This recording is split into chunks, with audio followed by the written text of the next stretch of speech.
Now we're go. Hello and welcome to Retirement Plan University. We're thrilled to have you from wherever you are in the country. It's maybe morning, maybe afternoon, but we're thrilled to have you. Today we're going to be talking all things fiduciary. It's our virtual fiduciary summit. I am Paula Hendrickson. I'm with NFP. I have been in the retirement world for more than 30 years. I guess you could just call me a retirement nerd. I've been doing this for ever and ever. I'm super passionate about what we're going to be talking about today. So I'll be leading some of the discussions, but we're going to be joined by some really dynamic speakers. As we're going into RPU, if we move to the slide of what about RPU? It's actually, we're, as stewards of retirement plans, most of you that have joined us today, and we've got over 160, I think, registrants. So really thrilled to have you. We're here to talk about your responsibilities as a steward of your benefit plans, not just retirement, but benefit for all types of plans and all sizes of countries or companies, from 401ks to 403bs to defined benefit plans.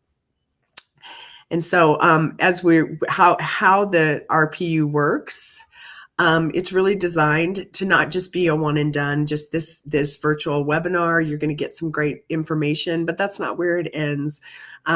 We also will provide you with ongoing webinars with a toolkit, some tips and tricks to help you navigate and be better stewards of your retirement plan. So today, hopefully it's not just all terrible fiduciary discussion, and we put some fun into the fiduciary, which typically you don't really hear. But this is an educational suite that covers everything that you're responsible for, from understanding the retirement basics to regulatory compliance, which continues to change. And we've seen so much change with Secure and some of the responsibilities there, how you need to comply with regulations to ensure that the fees are reasonable and the plans being administered appropriately. And then we wouldn't be sitting on this virtual call if it weren't for our employees. And so really to talk about financial wellness and engagement and making sure that employees become better consumers of their overall benefit spend. So spending some time on the healthcare. And if you're wondering, many of you have probably never heard of NFP. So who is NFP? We are, the largest retirement plan consultant in the country now that we are owned by Aon. NFP alone has $400 billion under management. And so you can imagine with the size of Aon, a very large global consulting firm that does very much the same thing that we do in the small to mid-sized market. We're going to, we bring expertise in all areas of retirement and benefits, fiduciary oversight. So with that, that's just kind of foundationally who you're going to be talking to, who NFP is, and a little bit about Retirement Plan University. And I apologize, I got a cold over the weekend, so I will have a tickle here and again. But so the agenda, pretty quick, pretty full. We'll cover a lot of areas. Just did the introduction in a very short order. Excuse me. Overview of fiduciary responsibilities. I'll kind of touch base, just lay foundationally why we're here today, about our fiduciary responsibilities and best practices. We'll be joined by Pavlina McCullum at 12:25 to talk about health and welfare and the changes that we've seen there on the regulatory landscape for employee benefit plans. We'll take a 5-minute break to give you a little rest. Then Brad Burdick will share some trends in executive benefits, your most valued talent in the organization.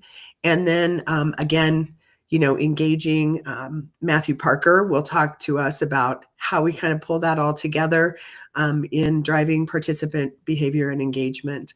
Take another quick break, and I'll cover some fee benchmarking best practices, how to benchmark a plan. And then Abby Clegg will talk to us about total rewards. And then we'll have some closing remarks. So that is our agenda for today. So let me just jump right into fiduciary responsibilities and best practices. If we move to the next slide, excuse me, why was ERISA put into place? It's really, this is an interesting story. So where did ERISA come from?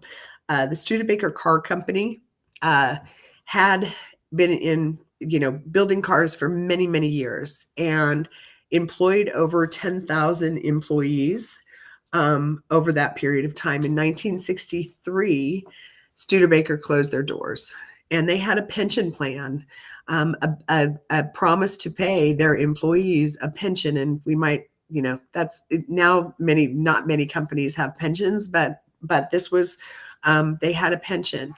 Of those 10,500 employees, those that were in retirement, 3,600, they continued to get their pension payment, their pension benefit. Those that were between 40 and 59 got their pension cut. They got 15% of their promised benefit. And then those that were under 40, which was almost 4,000 employees, got nothing. So the government, and that was in 63. So the government said, oh, we've got to do something. And in government fashion, 11 years later, ERISA was passed, the Employee Retirement Income Security Act of 1974. So it took them a little bit of time to draft ERISA, but this is our governing, the code that dictates everything that we do as stewards of the retirement plan. And what does ERISA tell us that we need to do? And it really is, it's around, if you want to go to the next slide, Nick, it's really around our conduct, not the backup one, around our conduct, how we are reporting to the government. So the government is aware of the funding levels, particularly for cash balance or pension plans, and our disclosures to our employees. So it's around transparency, it's around governance, transparency, our conduct, and putting safeguards in place, that there's a plan document that we have to adhere to. And then also every decision that is made by us as stewards of our retirement plans has to be in the best interest of our participants. That's kind of the litmus test. You just want to, say, is this in the best interest of the employees? Because we are actually held to a standard. If you go to the next one, a prudent process. So it really is not around performance. It's around process. We need to be impartial and expert. We need to understand our responsibilities, and now it's escalated to, it's including our healthcare plans. So if you have discretion, you're making decisions around your retirement plan or your health care plans, your health plans, you are a fiduciary. So many of you on this call with us today are fiduciaries, because you're not just doing something administratively, you're making decisions around your retirement plan and your health plan.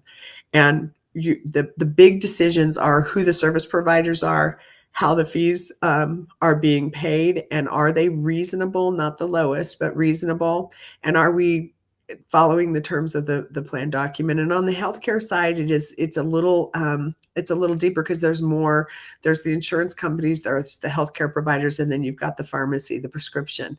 So it's an expanded fiduciary responsibility, because when we look at who are the bodies, who are looking at these plans, and there are so many entities that have a hand in this plan.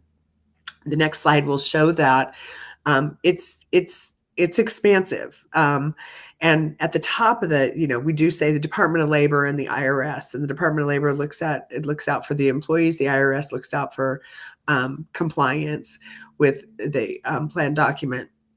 And then you've got the plaintiff's attorneys, and plaintiff's attorneys are all over retirement plans. And now we're seeing them all over health plans.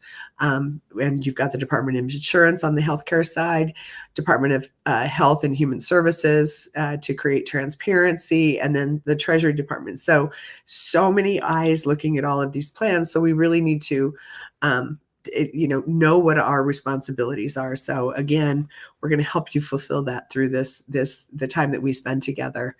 So what happened, and Nick, if you go to the next slide, Pension Protection Act drove a lot of this transparency.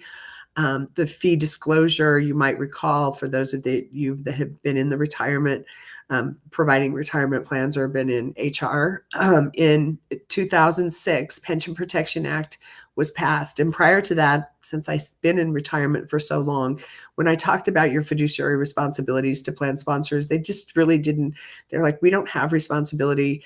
The record keeper is the fiduciary. The employees make the decision. We are not really held to that standard. And so I don't know why you're talking about that, even though ERISA always said that. But Pension Protection Act elevated that. It brought about 408B2 fee transparency. We'll talk a little bit about that later. And there was complacency. Plan sponsors like, yeah, I'm still not, we're doing everything right? You have a plan in place. You're doing everything right. The participants are getting a match. You're doing everything that you thought you needed to be doing. So there was complacency. And then class action lawsuits started. And now we have well-adopted plans and fiduciary processes. So it took those class actions. And now we've got on the healthcare side, but stay on that slide a minute, Nick. On the healthcare slide, you've got you had the Consolidated Appropriations Act, CAA, passed in the beginning of 2021. And again, it was around transparency, monitoring, holding plan sponsors to a higher fiduciary standard. There was complacency, but we are already seeing these lawsuits happening. So it's happening a lot faster on the employee benefits side.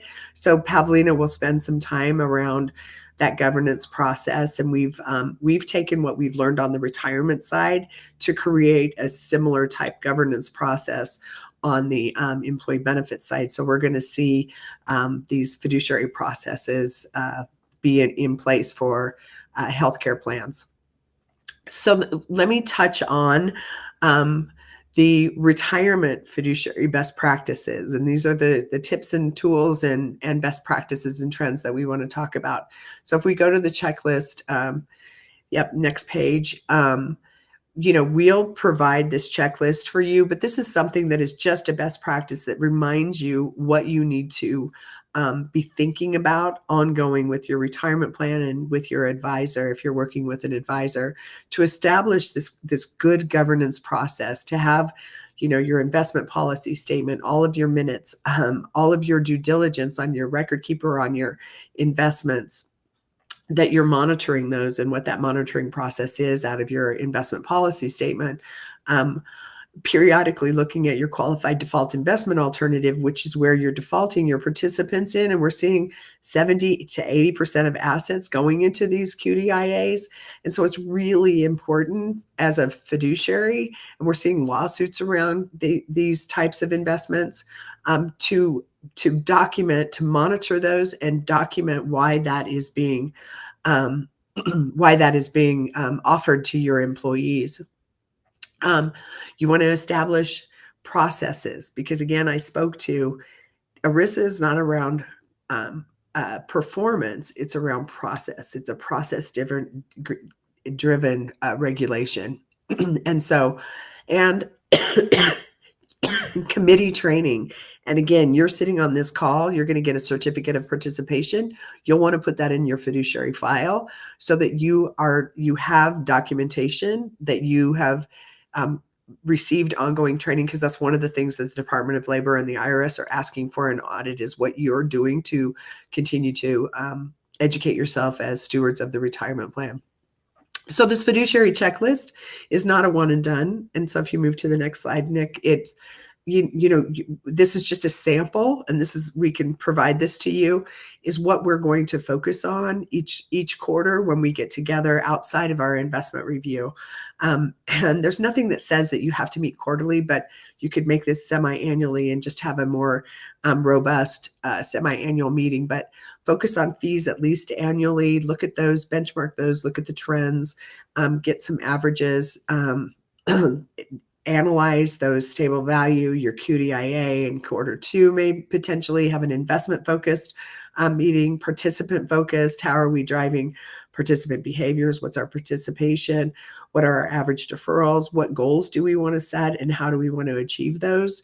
And then regulatory compliance, your compliance testing and 5,500 and all of those things seems to make sense in the fourth quarter. So this is a sample of what those quarterly reviews might look like. So then if we go to the next slide, we really want to, this would be how frequently you should be doing these things. And we talked about, quarterly meetings, but then how frequently do we need to be doing some of these things, these activities? And so on the investments, at least annually, we are seeing more and more companies going to quarterly, more of our clients going to quarterly or semi-annual.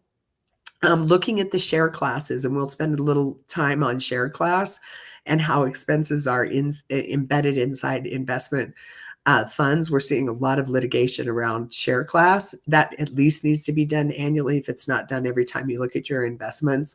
Again, benchmarking your fees, and we've got a whole session on that, just against averages on an annual basis, and then review your governance documents and update those and make sure that your committee is aware of what those documents say, so that you can stay abreast and apprised of what needs to happen within the plan. And then live bid, taking your plan out to a live RFP, request for proposal, at least every 3 years is a best practice. And if you haven't done that for a long time, you should think about taking it out for a live bid, and we'll spend some time on that, on the benchmarking. And then target date fund suitability. As I said, that qualified default investment alternative needs to be reviewed at least every 3 years, if not more frequently, with so much money going into those funds.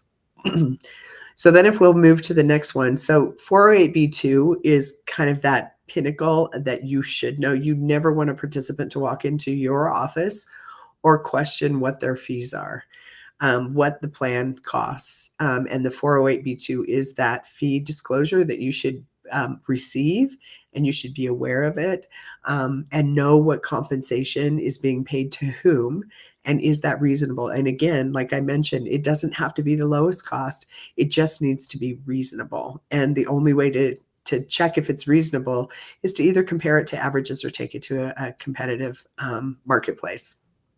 And when you do take it to a competitive marketplace, on the next slide,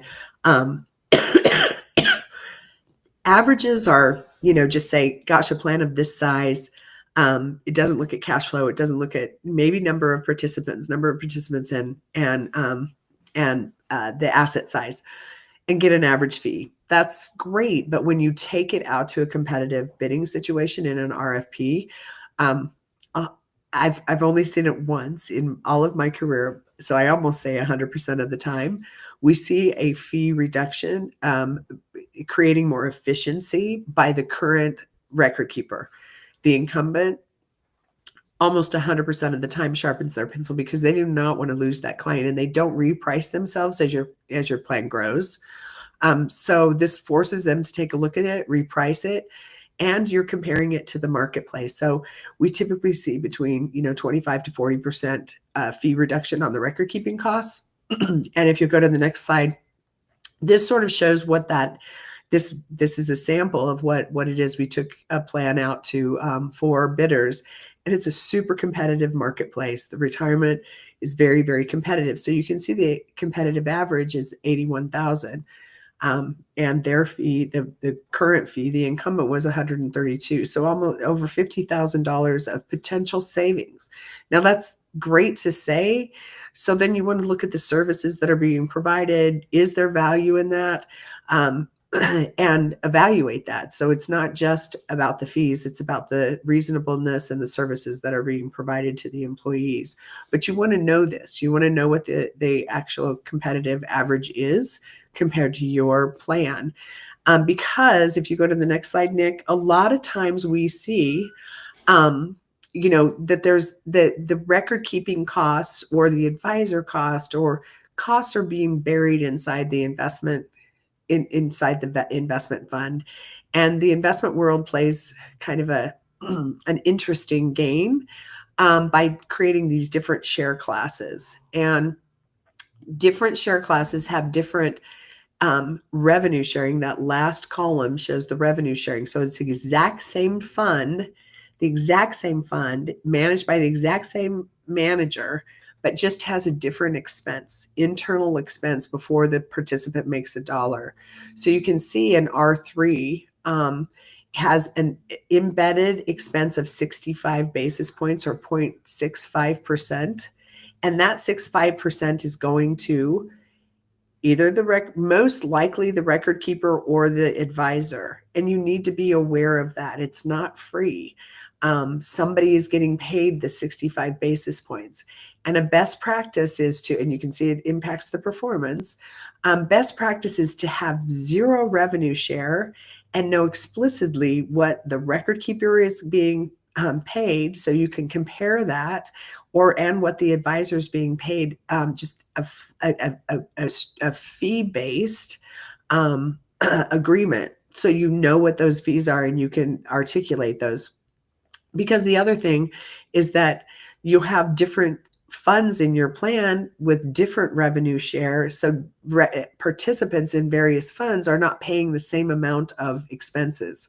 So it becomes sort of a discriminatory issue if you have different revenue share within your plan. And that's one of the things the plaintiff's attorneys are looking at as well. So we learn from this litigation to really create even further best practices and insulate clients from these plaintiffs' attorneys. And if you go to the next slide, it has a downstream impact on the participants, because obviously if the expense of the fund is higher, the return is lower, and the impact can be measurable over a long period of time being invested in a fund that has higher expenses. So we really want to monitor that. You can see the impact here is almost $300,000 over a period of time, retiring at 65. That's impactful. So those are the things that we really need to be aware of as we're thinking about our how our fees are being paid and where they're being paid, and the fees within the fund, and can we get lower internal expense for the mutual fund.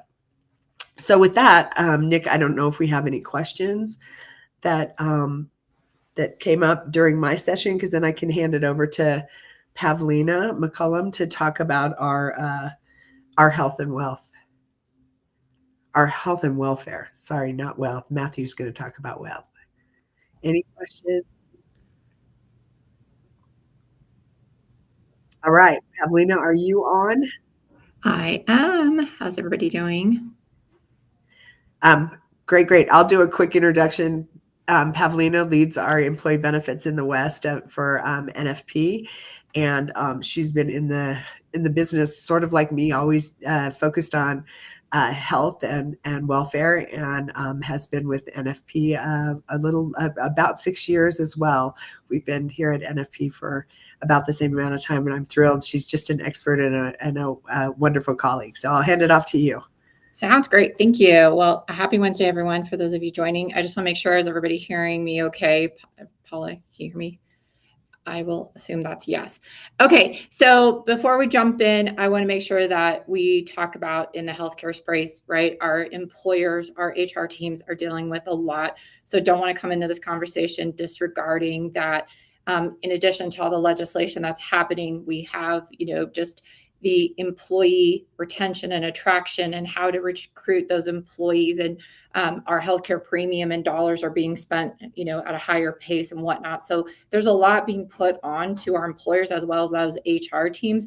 And now I'm here to add that now we've got fiduciary responsibilities to that. So let's move on to the next slide of really just doing a quick historical lesson here of kind of how do we get here. And when it comes back to, especially the healthcare space, right? Our government for over 30 years has been trying to find ways to regulate the health insurance companies, our healthcare system, pharmaceuticals, and every which way. If you go back through many of the past years, everything has really failed in that regulation of the overall system.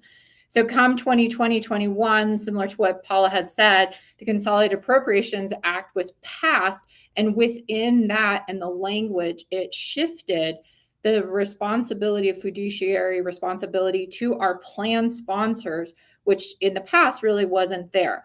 And the desired outcome of that was it brings, operational expense savings overall to the plan, but it also, for an entire system, it brings transparency of cost, which has been really lacking in the healthcare space to all Americans. So we can all make healthcare decisions. So that's the intent. And then now to the next slide of, well, what have we been doing in the last 5 years around it? So for the last 5 years, everyone has been examining the law. The regulators have been reviewing it, as well as attorneys, and the attorneys have jumped on it pretty quickly. Where we have seen very public lawsuits come out against employers in missing that fiduciary responsibility around healthcare and especially pharmacy management. So we've seen class action lawsuits against Wells Fargo, Johnson & Johnson. Those are a couple of the big ones, but there have been many more really coming after employers. And so regulators are really putting more attention to what are employers doing to maintain that fiduciary responsibility around those plans. And in addition to that, we also have, back on March 4th, we had an executive order passed that was titled Making America Healthy Again by Empowering Patients with Clear, Accurate, and Actionable Healthcare Pricing Information.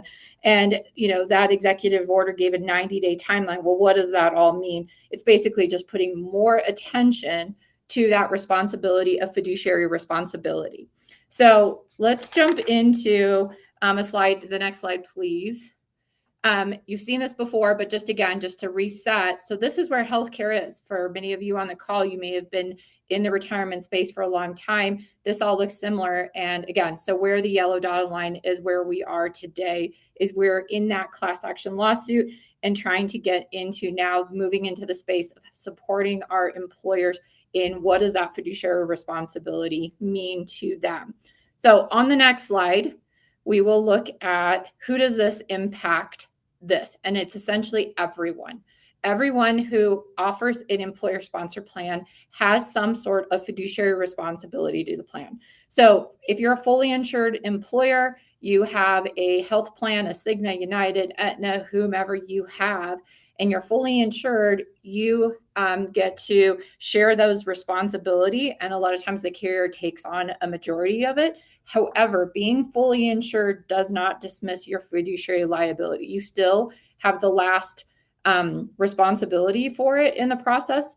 The carrier does help with some of those requirements, but again, it doesn't dismiss the liability there to you.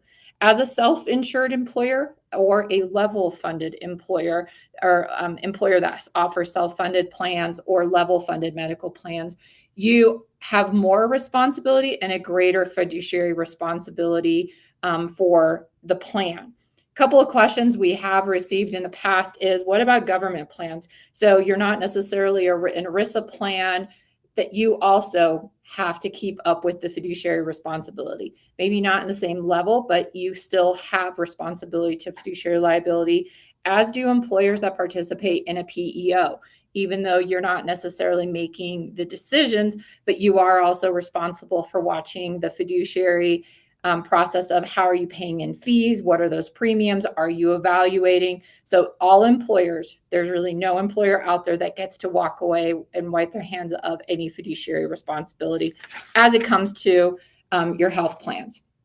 So on the next slide, the ERISA fiduciary obligation. So really, what is the end goal in all of this?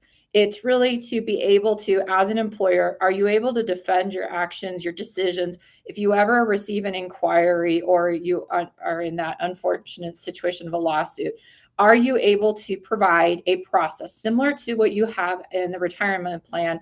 Do you have a process in place? Are you making prudent plan related decisions?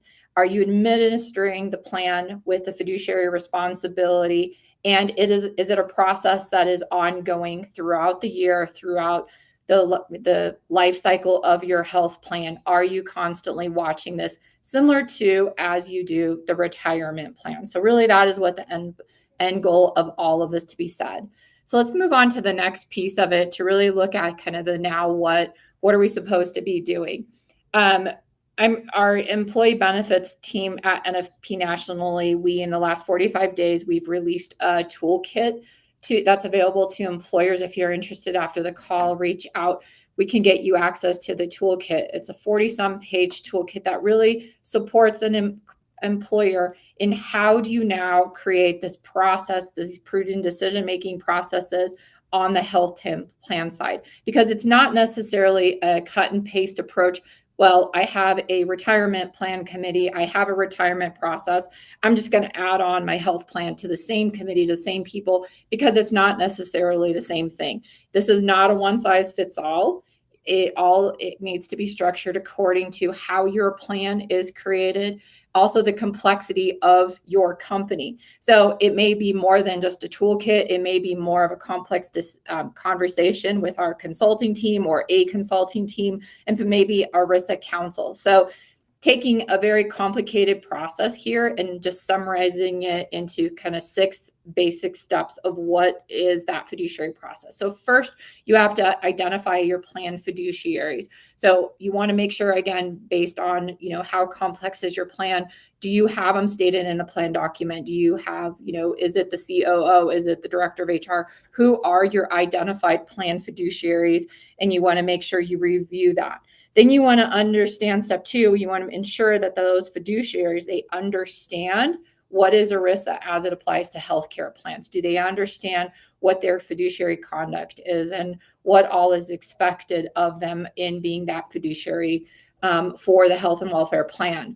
You also want to then create, if you don't have one, which most employers don't on the health and welfare plans, you want to review the governance structure. You want to create a committee. How are you going to make decisions? How are you going to review the plan? What's going to be the cadence of the plan? A lot of times the funding of your medical plan will determine the cadence, how often you can do those reviews. And then you want to adopt a prudent process for making and documenting your decisions. So again, did you bring a consultant in? Did you bring in the carrier?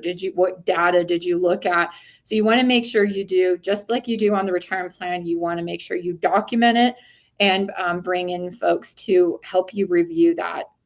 Step 5 is really where a lot of the focus of these lawsuits is coming from, is recognizing and selecting and monitoring services in the fiduciary process. So this is, again, this is where those lawsuits are being triggered, is an employer looking at the data of the plans, looking at the cost, looking at the utilization. What is the data of the plan telling them? And are they using data to make prudent decisions? And then also the last step is consider fiduciary liability insurance. So D&O coverage, a fidelity bond doesn't protect a fiduciary. You really want to make sure you have fiduciary liability coverage on those folks that are identified as plan fiduciaries. So these are, again, very complicated process and very simple ways. I want to now focus on drill down a little further in step 5 on the data piece, because that, again, is where we're seeing a lot of those lawsuits be triggered. So if we can go up a slide, to the plan sponsors need data to support it, their process. Thank you. So this, in addition to the 6 steps of the fiduciary process, now we have these additional steps in kind of sub-step 5 in taking your data. Now, again, acknowledging on a medical plan, if you're a fully insured carrier, you may not have a lot of data, right? So you have to work with what you have, Maybe you have to bring in a third party to get additional data. So want to recognize that funding of a medical plan really determines how much data you have and how you evaluate it. But you want to first make sure you have access to your data. Part of the Consolidated Appropriation Act is that you have access to data. So even under a fully insured plan, you should be given at some point in the year, usually at renewal, some kind of data to take a look at your plan. You also, part of that fiduciary process, you have to understand your data. So again, part of that training of that committee or whoever is going to be reviewing, do they understand the data, or bring in a third party to help you understand the data? On step 3 here, you want to also make sure you benchmark your data. So if I am a school or I'm a manufacturer, I want to look at what is my data telling me, and then how does it compare to other employers within my industry or also on a national basis. So we can bring in benchmarking to look at it. Then you want to act upon that data. You want to say, what did my data tell me? What are my claims costs doing? What are my utilization patterns doing? Do I have too many people going to the emergency room? Do I have a lack of access to providers or hospitals? So you want to really make sure you not just look at it, get the data, and then put it in a file. You really want to look at it, evaluate it to say, is my health plan meeting the expectations of my members? Is it meeting where my employees are located? Do I even have access to care through there? Then you want to measure the outcomes. You want to document it, and you repeat it every year. With that renewal is a really good timeline to do it. So again, that access to data and not reviewing the data, that's where a lot of those lawsuits cited specific pharmaceutical costs or access to care that really triggered those lawsuits. So I want to take a moment and share some information that we at NFP can give employers to help with this data process. So if you can go to the next slide for an example, when we get census data, we can look at the documentation to access to primary care here. So what this very red slide is showing you is we took an employer that is in the space of entertainment and leisure, and we took their census data and plotted it using national benchmarking and a lot of data points to say, do I have access to a primary care system? And so what the dark red says that there is a higher shortage of primary care. So if I'm kind of in that Rust Belt in the Southeast, I can see that the dots get more red here. And that's telling me I don't have enough access to primary care.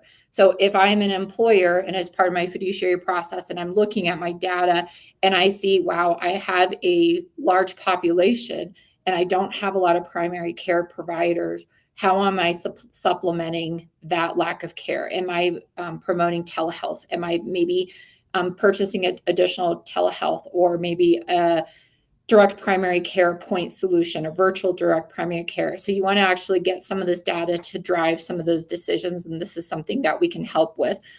So in the next slide, we also look at cost versus quality. So again, taking a look at your census to say, how is the cost and quality measures within my population? Again, the dark red is the lack of quality compared to cost.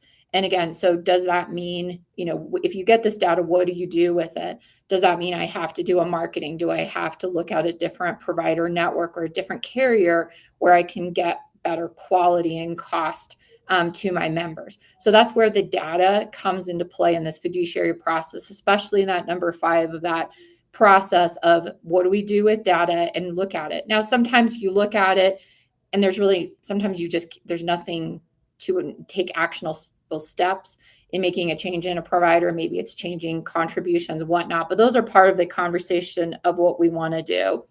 And, on this conversation, because transparency is talking about cost and quality, and we're seeing a lot of our vendor partners release new products and tools for we as Americans that access the healthcare system to get access to transparency of cost and quality. Because everything in our society, you assume if I spend more money, I'm going to get a better quality of product. So on the next slide, I want to give you an example of how this does not fall suit in the healthcare space. So again, we always assume if I'm going to spend 100 grand on a car, I'm going to have the best car in the market, right? It's going to be the highest quality. So picking on our neighbors to the north up in Fort Collins, taking a look at total knee replacements. So what this slide shows you is we took a look at, we used a third party that helps us look at our employer costs. And what we looked at here is what you can see is in the bright yellow, that is facility cost. The light blue are the provider costs, and the dark blue are anesthesia costs. So for a total knee replacement, if you look at the top few bars, those are the most expensive knee replacements in Fort Collins, Colorado. So they're averaging about $100,000. And you can see the majority of the cost is driven from that hospital or that facility charge, right? So we would assume that that would be the best quality. When we go to the next slide, when we look at it and look at actually the quality score. So when we look at readmission rates, the overall success of the surgeries, our most expensive facility actually had the lowest score for quality. Again, that's readmission rates, quality of the procedures, whatnot. So again, just because in healthcare we are spending the most amount of money doesn't mean we're receiving the quality. And you can see at the very bottom, inverted there, the least expensive facility actually had really good scores and had the best quality in it. So this all falls under that fiduciary responsibility of what can data do. So in this situation, right, we can evaluate specifically what was that facility, what was that network, work with that manager of that network and talk about the results. And maybe we drive care outside of that network into a better network with better quality.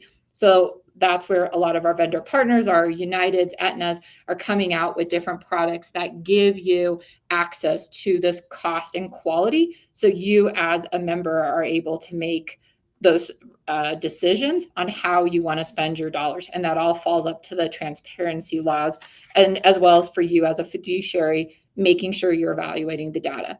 So to wrap this up on the next slides,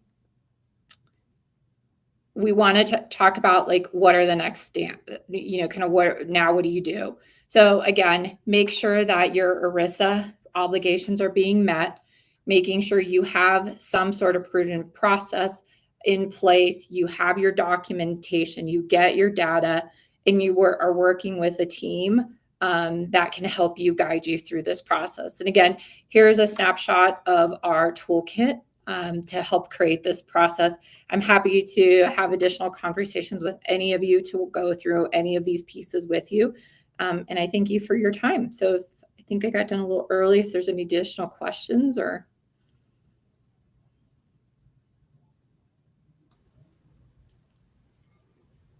Well, thank you, Pavlina. We give a minute to see if we have any questions. But since we are moving quickly through this, we're about 15 minutes ahead of time, which is always nice to give people back time in their day. I would like to turn it over to Brad Burdick to talk to us about executive benefit strategies, what we need to be thinking about with regard to our highly compensated and executive team, the most valuable asset we have in our organization. So Brad Burdick has been with NFP for 5 years, I believe, right, Brad? Has been focused in the executive benefit space, non-qualified deferred comp plans, has a wealth of knowledge in this arena, and we are thrilled to have him talk to us today. So with that, Brad, I'll turn it over to you. I just want to make sure, hold on, I just want to make sure we're good. The plan, Brad's not the plan fees though, No, right? no, the plan fees is this afternoon. Yeah, let me get to the right slide. Give me one Perfect. second. Yeah, Paula, we had a 5-minute break schedule, but we could charge through it and maybe end me and Matthew a little bit early and give everyone a little longer break. Yeah, this is true. Let's do that. Yeah, we did have a 5-minute break here, but we're. So everyone come back at 10 minutes before the hour, and I'll get started on all the things we can discuss about executive compensation and how to make sure your best people aren't unintentionally discriminated against. We'll see you in 5 minutes. We'll see you in Thanks. 5 minutes.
Hello, everyone. It looks like we're back live. Our host, Paula, will probably be joining us here momentarily, but I'll dive right into the topic.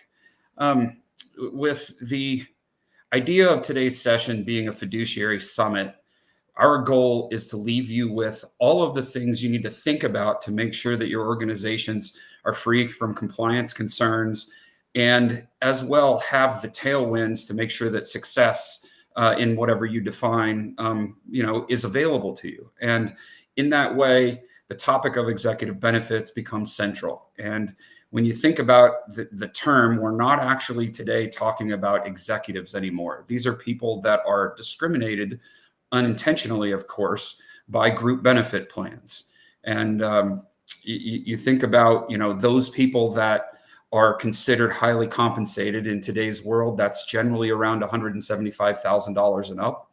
But that's, of course, industry specific and geography specific.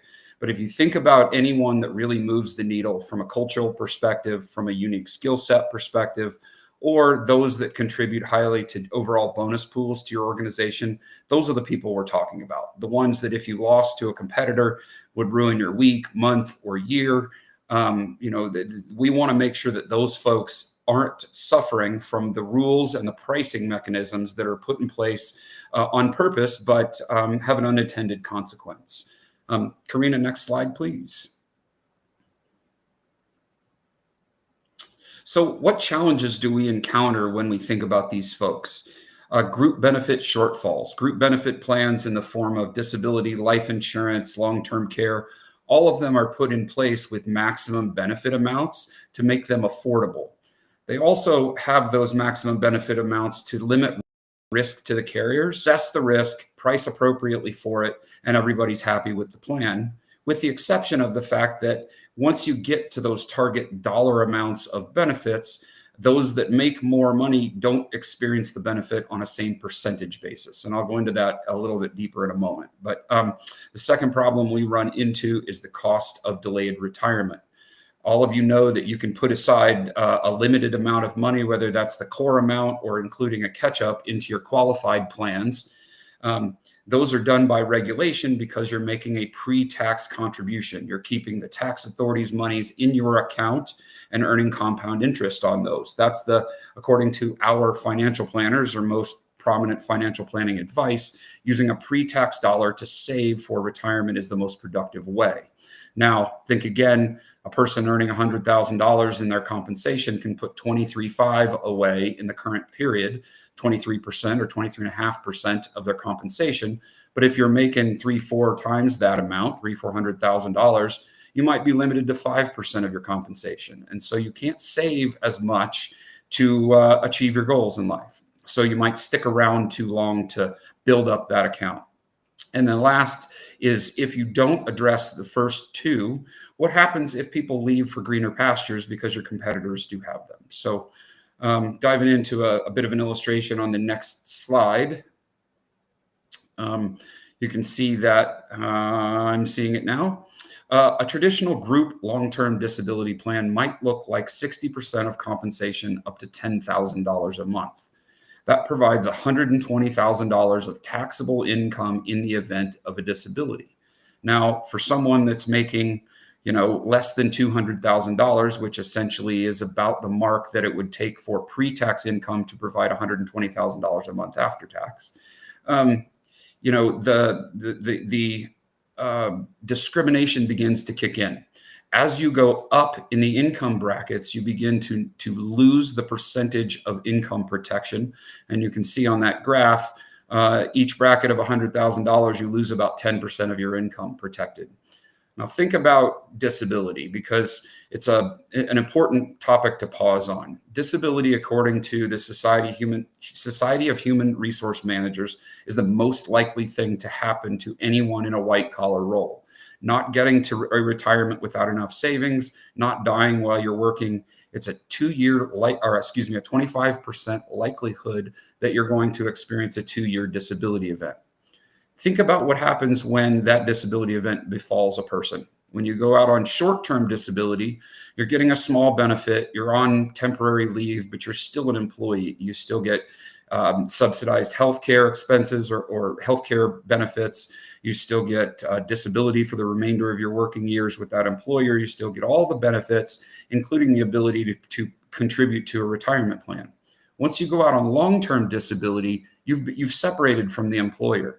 You're now on your own to save on a pre-tax basis, to pay your healthcare expenses through COBRA.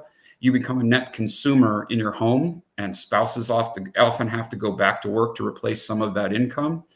And essentially, if there's not resources to help you weather that storm, where's the first place you go for money to support yourself? Into your retirement plan. And so the idea there is to ensure your retirement savings while you're working so that it's there when you get to retirement.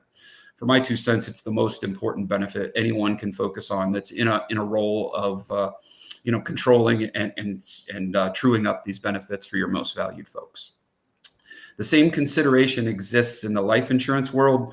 The typical plan might be 200% to, and if you go back real quick, Karina, sorry, I'm almost to that next slide.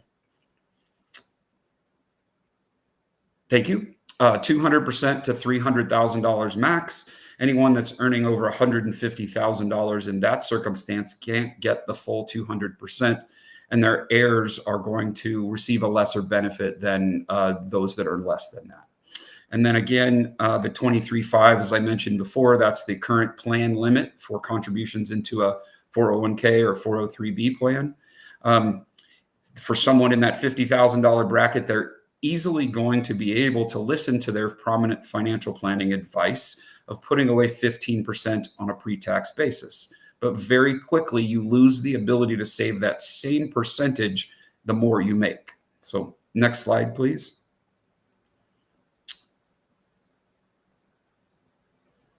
If we pivot that point, the reason why our financial planners are telling us to save 15% is so we can get as quickly through the corporate employment environment as we want, and get to our goals, our savings goals. Maybe it's a second gig in retirement. Maybe it's traveling around the world. But on average, to do that out of your qualified plan, that advice tells us we want to replace 80% of our income. And so doing so with a $50,000 income, you can do that with Social Security and your 401k. But again, quickly climbing up through the income brackets, you just can't get there with those two vehicles. And then last point over here on the right, what does it cost the organization to have people stick around to shore up and to save more money on an annual basis in that same pre-tax pot of money? It's about 3% on an annual basis the closer we get to retirement. That comes from increased expenses as we age. All of us to our insurers are more expensive as time goes by. As well, we stagnate the natural succession planning process. You think of a senior leader that's aging and getting close to retirement, that person, and no deference to them, I'm approaching those ages as well, but you don't bring that exuberance and that drive to that role in general. And if you're staying in the job to save more for retirement, those junior highly compensated people and leaders are going to look for greener pastures. So you just become expensive to the organization by not having a full suite of benefits, like I mentioned. Next slide, please. And then lastly, what does it take if, as you see on the right side, you suffer one of these things that CEOs around the world and in the United States are most worried about, which is losing one of these people. That's their primary concern. And on average, the SHRM data bears out that it's somewhere between 2 and 4 times the compensation for a highly compensated person.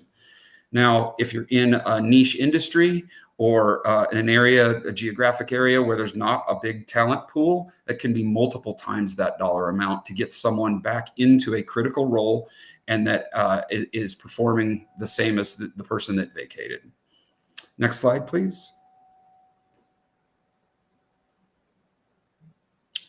And one more, please. So how do we make up for this limited savings ability that I talked about? You can put 23.5 away, but maybe that only represents 5% of your income. And you have another 10% that your financial planner has told you that needs to go into a pre-tax savings vehicle. Where does it go? Of course, you all know that you're ineligible for Roth at the highly compensated areas, and that you might be able to put a non-deductible, $4,000, $5,000, $6,000, $7,000 into a traditional IRA. But where does the rest of that 10% go? The concept of 409A has been codified in the last 15, 20 years. It's titled non-qualified deferred compensation, and it allows for both employees and employers unlimited pre-tax contributions.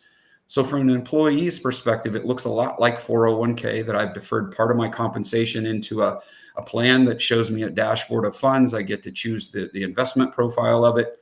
The benefit of it is that you can get access to that money before you separate employment. As well, you can get access to it before 59 and a half without penalty. So lots of benefits to the individual in that they can use today's compensation to plan for near-term goals, not just retirement, but a child going to school, improving or building a second home, that trip around the world.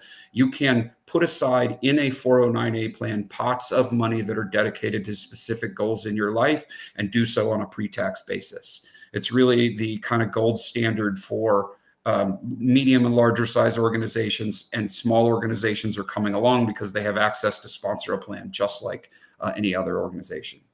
Now, the plans are the give to get all of those privileges are a couple fold. The plans must be limited to a top hat group. The code is pretty vague about it. It says it has to be a select group of highly compensated or key management, and that's as bright as it gets. So it's different for every employer and every locale, but in general, the planning industry says that's about the top 10 to 15% of your organizations.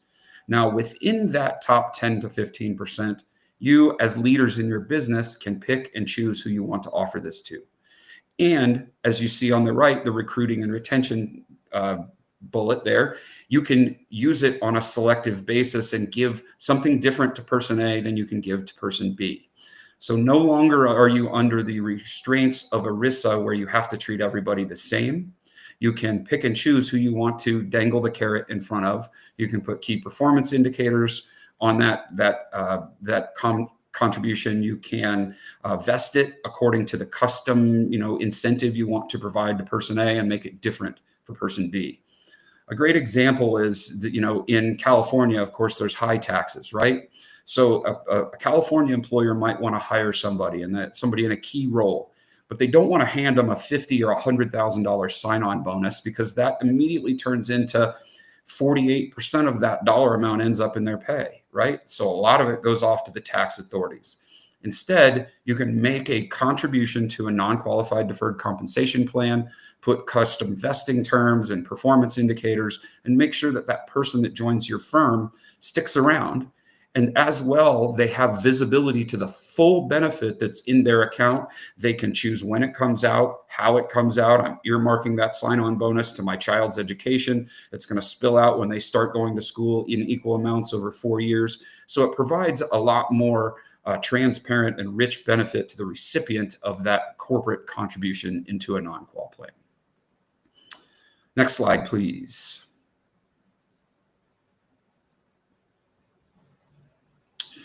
So I think I've covered some of these things, but what I'm going to focus on is the considerations, the differences between non-qualified deferred comp and 409A.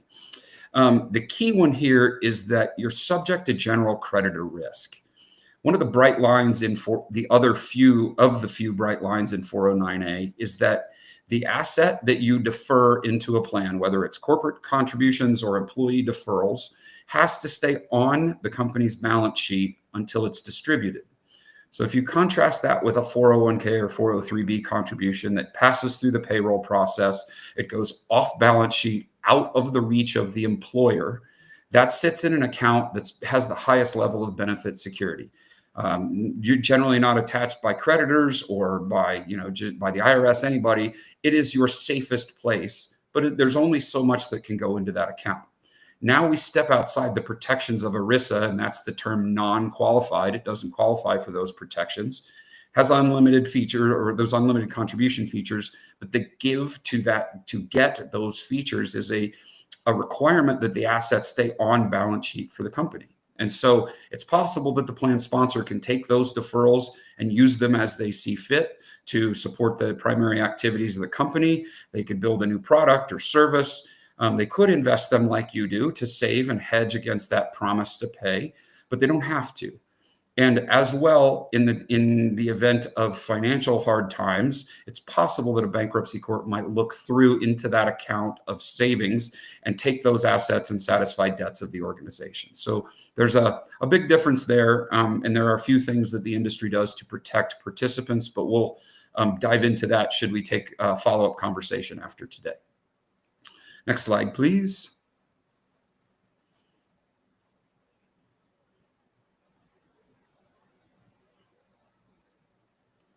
So actually, I'm going to fire past these slides. I think I'm a little over half my time. I'm going to, these are structural slides. I believe you're going to get this deck afterwards. And this shows you how an employer contribution works and an employee, the next two slides here. But Karina, if you could go to the tax or nonprofit section for me, please. So the 409A feature is for taxpayers only. The landscape of nonprofit incentive and savings vehicles is a little different. Not paying taxes is a privilege. And so somehow our legislators have decided that the incentive and savings structures need to look a little different. So if you would go forward to the next slide, please. The things that I'm first going to talk about, what do company contributions in a nonprofit environment create? So you think about the largest nonprofits around the country, big hospital systems, Goodwill, all of those types of organizations, they're massive in their scale, and it takes very sophisticated senior leaders. Those people tend to make high six-figure incomes, sometimes in the sevens, and where those contributions, the incentive contribution plus their annual incentive, their long-term incentive plus their base income, they can easily get to over $1 million in compensation. What that does is it creates an excise tax on any nonprofit organization of currently the corporate rate of 21% on every dollar that's paid over $1 million. So for instance, if you put an incentive program to keep a 50-year-old CEO in place for 15 years until they retire, and you make a retirement, a retention contribution every year that person performs, and this account builds up, and now it has $2 million in it. So they make $500,000 a year, but at retirement, they're going to be paid $2.5 million. Well, $1.5 million of that is exposed to that excise tax. So now the nonprofit organization has to dig into their coffers and write a check to the IRS for $320,000. It's an interesting approach that they're trying to limit compensation, and it is what it is. It's an excise tax that's codified in our law, and so our approach is to mitigate that concern of that excise tax. As well, those dollars that are contributed to that senior leader show up on public disclosures in their Form 990 on Schedule J. And so there's a strategy here that I'll talk about in a moment that alleviates both of these concerns, allows you to get the compensation out of the public eye and keeps you away from large excise taxes. Next slide, please.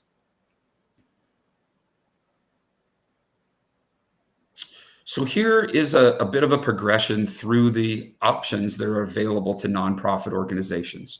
457B, pardon us, that should be 23.5 in the current slide, but in general, that looks very much like doubling your qualified plan. It's a plan-sponsored program that you can defer money into up to that limit, the $23,500. You're always vested in that contribution. You do leave that asset on the company books, so you're doubling your qualified plan savings. But in general, this is kind of table stakes for any nonprofit organization with people making over $175,000, is to offer a 457B to make up for that limited savings restriction that I mentioned before. Now, here's where the handcuffs come in, 457F. In general, the money that goes into a 457F plan is company-sponsored money with custom vesting. There is no limit on the dollar amount that you can put in. You can offer it to one person and not the next. The challenge there is it's different than what you see in a 457B or 401k or 403B, in that as soon as it vests, it's taxable. So in general, the illustration that I mentioned before about a 50-year-old retiring at age 65 with a $2 million benefit, they're going to retire at age 65 with that $2 million. It's nice. But if they retire in California, they're going to come home with $900,000 of that $2 million benefit.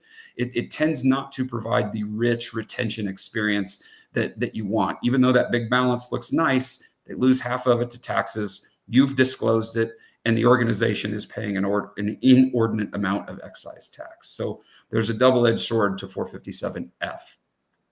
I'm going to skip the after-tax approach for the moment, but the last column is called loan regime split dollar. And it is a way to loan the retirement benefit to your senior leaders.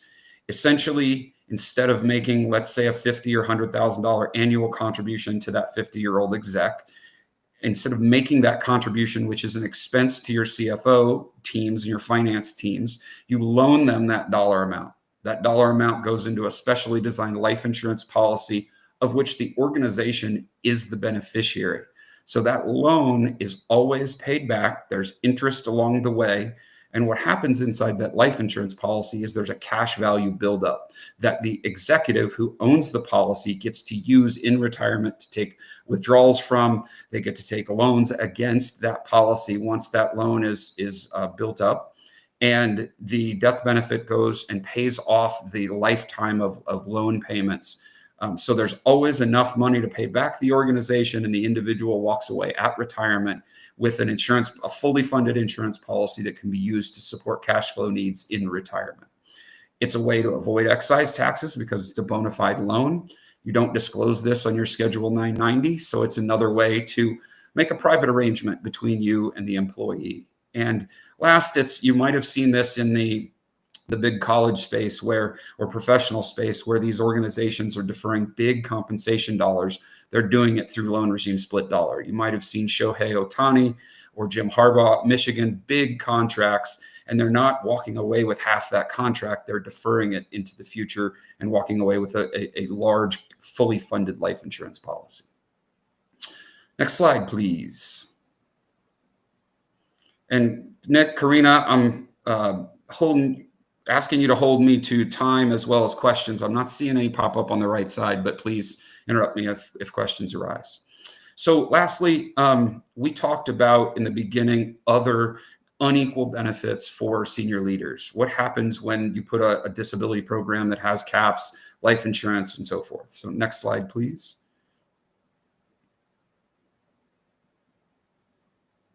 Supplemental disability insurance. So let's look on the bottom right of this slide. You see a person earning $400,000 that has that 60% to $10,000 a month. They become disabled. They fall off a ladder. They have to sit in traction for 6 months and then go through another year of rehab. But they didn't suffer a mental and nervous issue. They're fully capable of performing. They just can't move about freely. So that person has to go from saving for their child's education and meeting their personal goals at $400,000 of income to $120,000. They're going to begin spending other savings to support the trajectory of their lives, right? So what do we do about that? We stack on top of the group plan. You see the term IDI in that next 30%, individual disability insurance. It's an individually owned contract, different than the LTD program that stops at separation. IDI is permanent coverage with guaranteed premiums for the working years of the person. It comes with an own occupation definition, meaning that if you're the CEO of a tech company and you can't go back to work as a CEO of a tech company, you're fully disabled. In the LTD world, if you become disabled and you can go back to work as an accountant, they're going to deduct that pay because they're going to make you prove that you're trying to work in any capacity. Usually the group plans are offered under any occupation. So you get better terms under that individual disability insurance policy. You get guaranteed premiums. You can pay those premiums yourself once you separate, and you have coverage for the remainder of your working years. So It's really the gold standard for making sure that that individual doesn't have to dip into their retirement savings should they experience that 25% likelihood of a disability. Next slide, please.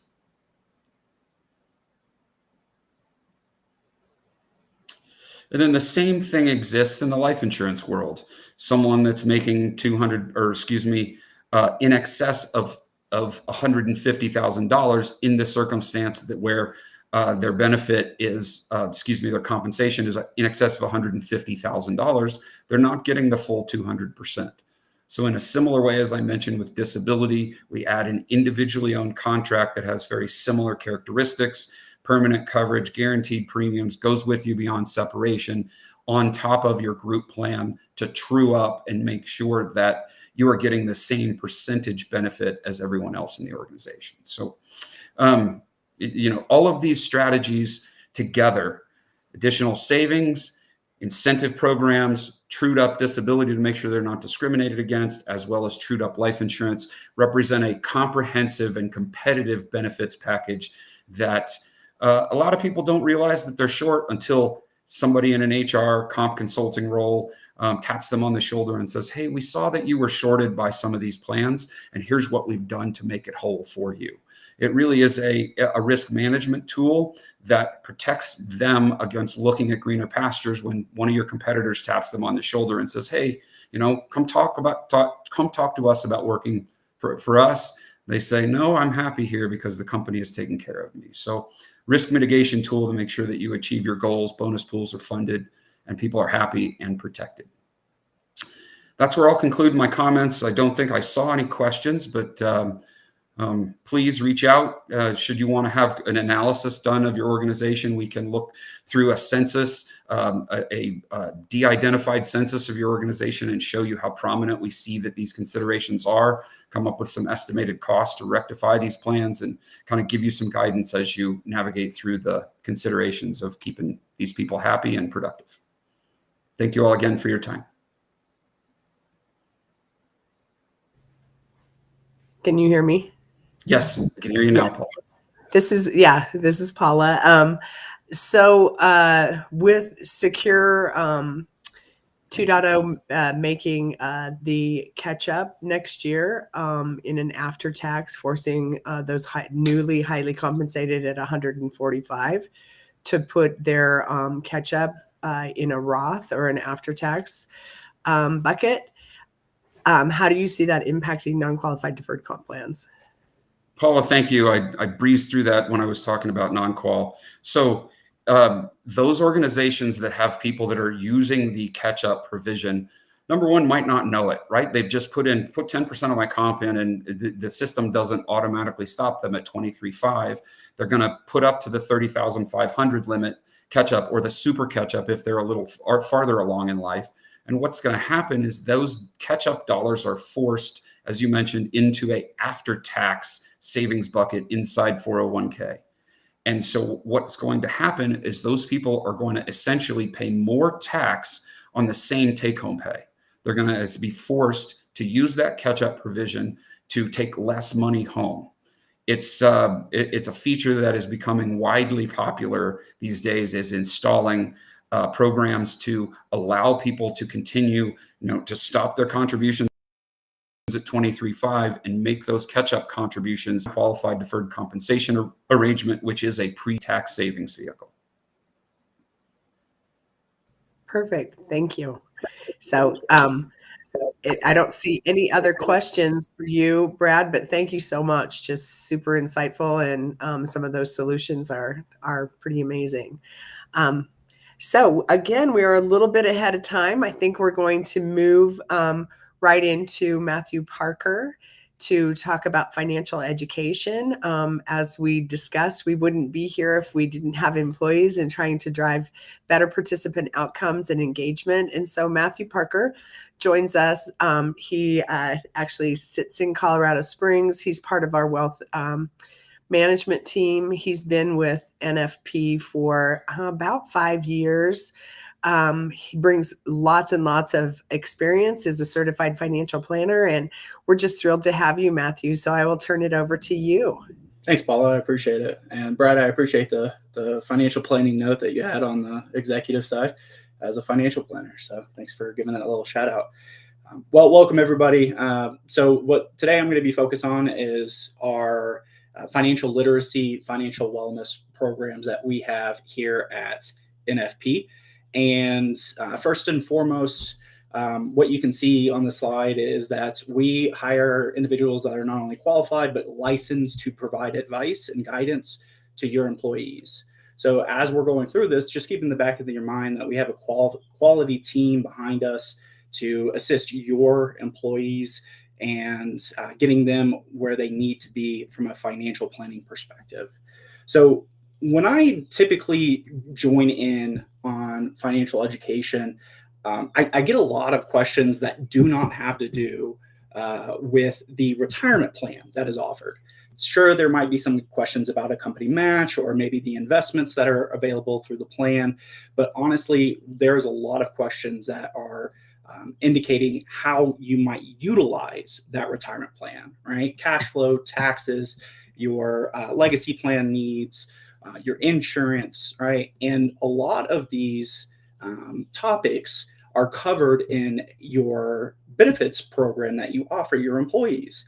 I'd say probably about 60% of a financial plan is covered through the employer paid programs through like the disability insurance, the life insurance, the retirement plan, so on and so forth, right? These topics, a lot of participants have a lot of questions on. And so what we have found here at NFP is trying to make our financial education program more comprehensive and engage our participants in a different way than what has traditionally been through just like webinars. So with that said, we have a couple of different options depending on what your needs are as an employer, can flex to your specific shows. Specifically this monthly one, everybody has access to that. It's a public offering where we provide some type of financial planning topic on a monthly basis. And then on a quarterly basis, we do a deeper dive on specifically financial planning. Now, with a more customized approach, we can either do virtual or on-site meetings where we are discussing a specific topic at hand. Maybe in April, you do a really big push for Financial Literacy Month, and you would like to increase your engagement. And so we'll provide a consultation. We'll be able to help build out a specific program for April, as an example. And we do offer one-on-one consultations. We do offer individual financial plans. This is something that we can look at if you have questions on building out a program for your employees. Just reach out to NFP and we'd be happy to create a system that works for you and your employees.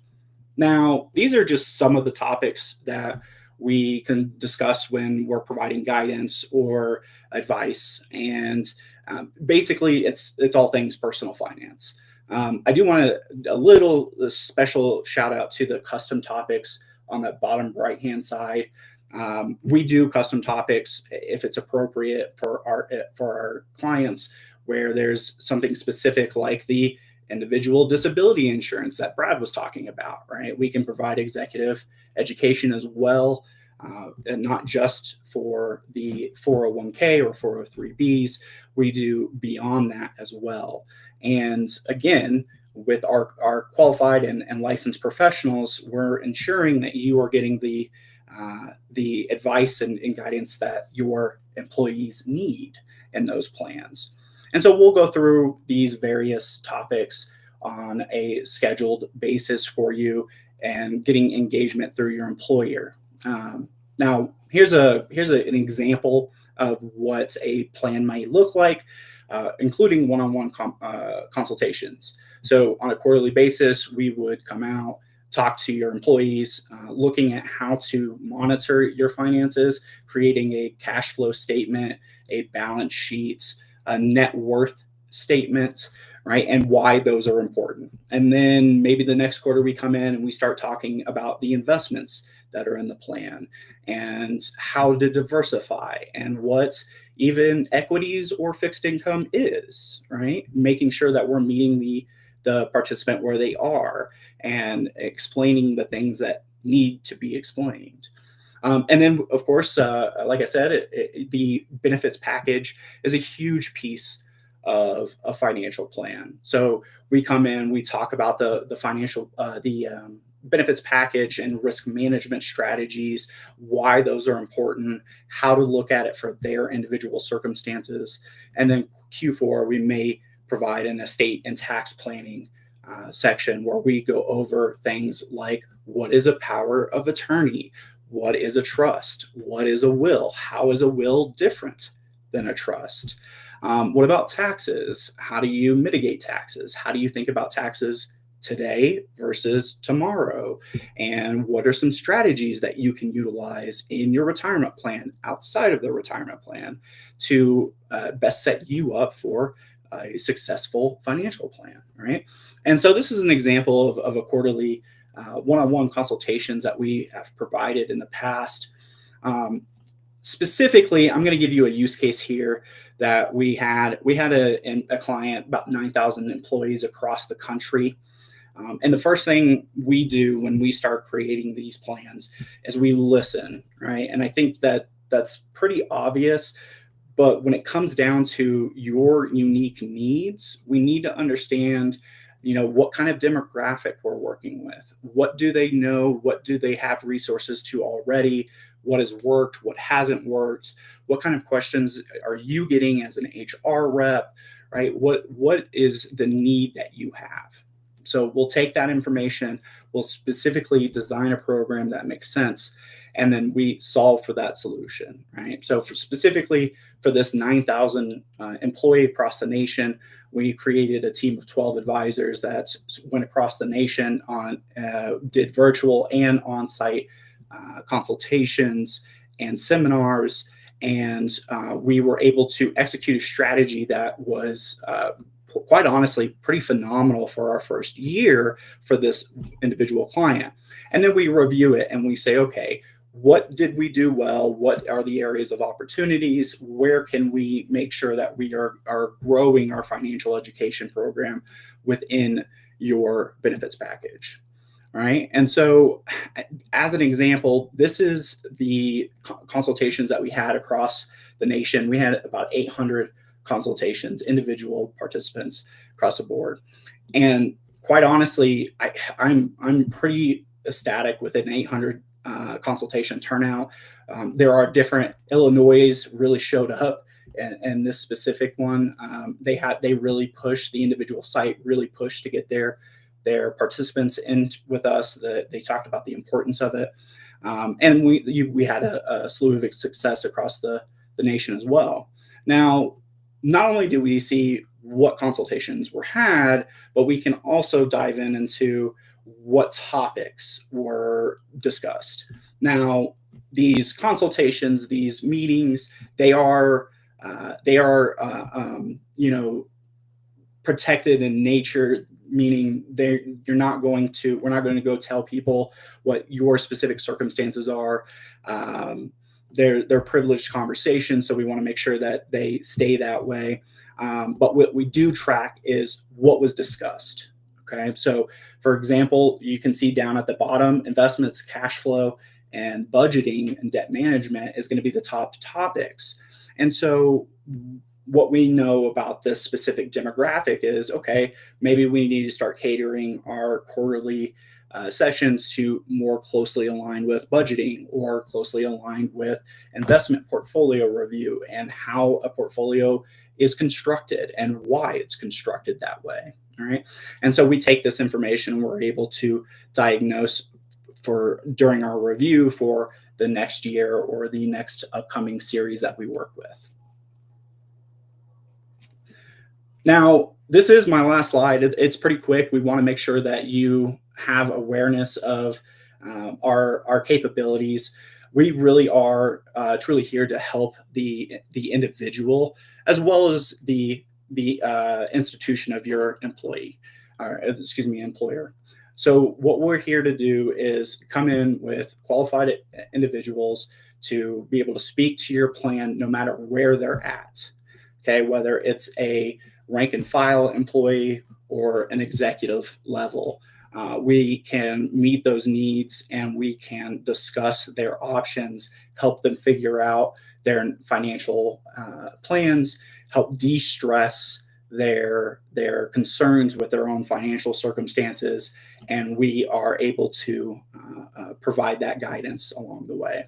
So with all of that said, if you have questions about our financial education program, you want to learn more about what we offer on the monthly basis, or the virtual capabilities, or the in-person capabilities, please reach out to us. We're happy to build out a system that works out for you and your specific needs. So with that, Paula, were there any questions? Is there anything you would like me to expand upon? It doesn't look like there are any questions popping up, but Matthew, trending, if we just think about trending, are you seeing more demand for financial wellness, and is this a differentiated benefit for companies to retain and attract employees? Yeah, that's a great question. And the answer is absolutely. We are seeing more demand for it. And it is almost becoming an expectation of being able to provide some type of financial professional for employees to bounce ideas off of, ask questions as a benefit. There are studies that are showing that this is becoming more and more of a hot topic when it comes to benefits packages. And so having some type of plan set up is extremely important so that you can utilize, not only help the individual, but as a retention tool for the employer. And for me, as an example, when I go on site, they don't just know me as an FP, they know me as Matthew. Hey, Matthew is here. Great. I have a question. I'm following up on a question that we addressed during our one-on-one. Not a problem. Let's talk about it. Right. And so that familiarity is truly a benefit to the individual, which helps with the retention of employees.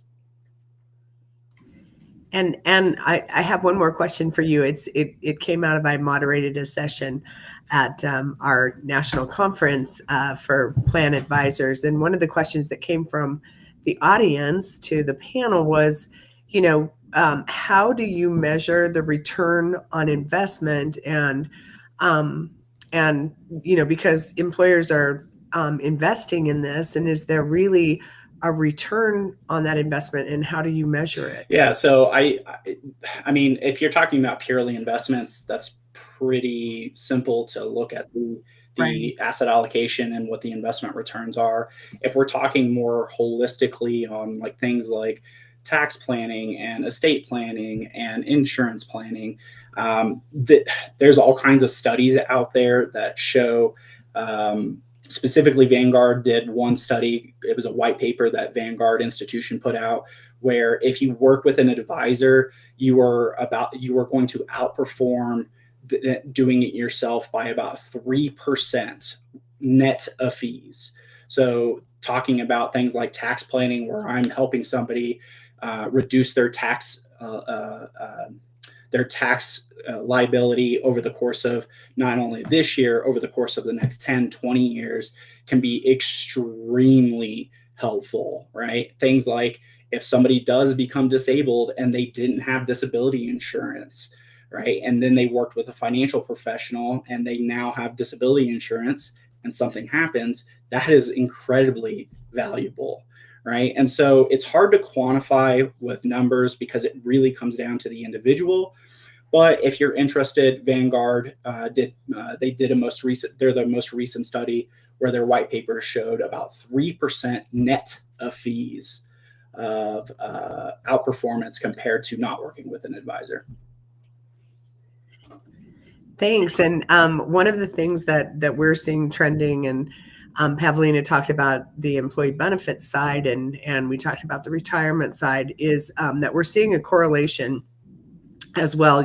Productivity obviously goes up if people are not financially stressed. So for an organization, their return on investment is, more productivity, higher margins, more revenue, because they have more productivity from their employees that are not stressed at work. But then it was interesting to hear, and we're working with an organization that is looking at the health of a retirement plan compared to the claims, the healthcare claims and workman's comp. And as financial wellness improves, claims costs go down, both medical and workman's comp. And so we actually can see that correlation and actually begin to measure that ROI. So it's fascinating what big data can do for us. And, AI is coming into it. And so that claims data, that claims information is really important for employers to know, and then comparing that to the health of the retirement plan, the financial health of your employees. So definitely topical, and thanks for your time, Matthew. And I don't see any other questions at this point. All right. Well, thank you for your time. I appreciate it. Perfect. So we are ahead of schedule, which I love to give people back time in their day. So we'll take a break. We're scheduled for a break right now, a 5-minute break. I'll give you a little bit more because it's 10:36. So if you would come, or 11:36 my time. So wherever you are, I'm in Mountain Standard Time. If we would come back at, let's say in 7 minutes, 8 minutes, because that would put us at 11:45. So let's get started again at 11:45, and we'll cover benchmarking.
All right. Well, welcome back. Gave you a little break. We will now move into, you get to hear from me again, and hopefully I won't cough too much with this cold, caught my water. Talking about fee benchmarking. So if you were with us at the beginning, we talked about the importance of not just looking at your plan from a average perspective, but also, taking it to a competitive market. And so we really need to first understand what types of fees, and a little bit of this will be repetitive, but we'll dig a little bit deeper. There are different types of fees, and we need to understand what those fees are and who's getting paid what. And so there's the administrative fees, and that's your record keeping partner. Lots of different record keepers out there servicing different types of plans and focused in different areas, but that's the one that does your record keeping, your compliance, keeps your plan in compliance in the platform that your participants jump onto to view their accounts. And then there's the investment fees, which we spent a little bit of time on the share class and looking at what those costs are and monitoring the performance of those investment managers. And then there's the participant level fees, the loan fees, the withdrawal fees that are typically hit the participant's account directly. And how are these fees being paid? And there's a number of ways that they can be paid. It can be paid out of expenses, like we had talked about, out of the investment expense, buried into the internal investment fee. It can be an asset-based fee charged to the participant, or charged to the plan sponsor, to the company, or it can be a flat fee. So there's that, again, can be passed back through the plan to the participants or paid directly by the organization. And how those fees are paid determines the level of fiduciary responsibility you have, as you can imagine. We really need to understand all of those fees, and this is an easier picture of what all those fees are. The investment management fees, that's the internal expense that a lot of people don't see and don't understand unless you dig into the prospectus and look to see what those fees are. It's more transparent now with 408B 2 and 404A5. We'll talk about that. So participant fee disclosure and plan sponsor fee disclosure. And then there's the administrative fees that are charged by the record keeper. If you're working with a financial advisor, a broker, and we're seeing more and more plans, 15, 20 years ago, not very many plans had an independent fiduciary advisor attached to their plan. And now we're seeing over 80% of plans working with a financial professional. And so those are sort of all of the fees. And again, they can be paid internal to the plan or external. The investment fees are the hardest, I think, from a transparency standpoint. It might be listed on the prospectus, it might be on your fee disclosures, but it's really sometimes hard to understand because there's so much going on internal to the investment management expense, and expense ratio is what they call it. And there can be all of these embedded fees inside the investment management. So the pure investment management fee, what's going to the investment manager for managing and making those stock selections, is a large component of it. But then there can be 12B1, what are deemed 12B1 fees, shareholder services fees, and sub-TA fees. These are all fees that can be paid to various entities inside of the plan, inside of the fund expense. So we need to be aware of all of those and who's getting paid what. That's our fiduciary responsibility. And so, again, I touched on this earlier, that the different level of share classes, they have different levels of revenue share, or 12B1s or shareholder services, whatever is embedded in there. And we need to be aware of that. There's nothing wrong with it, but we need to be aware of it and document why we are using a share class that is not the lowest share class. And I had mentioned the recent litigation certainly is focused on this. It's an area that we will spend a minute on in just a minute. We'll spend some time on that. Those fees can be paid to your financial professional. that can be paid out of that as well. But again, we want to make sure that it's level and everybody's paying the same amount of fees. The fee disclosure has gone a long way for us to understand it. So the 408B2 that I had mentioned is the plan sponsor.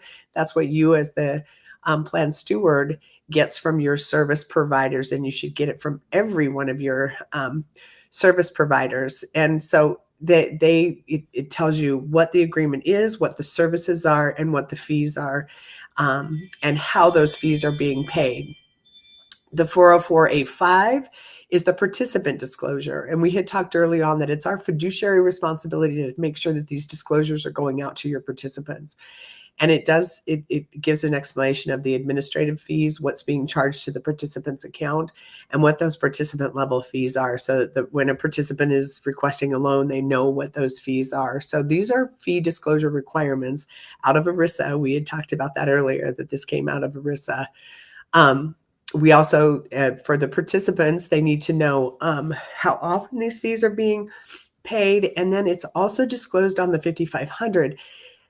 And that's where it's somewhat surprising that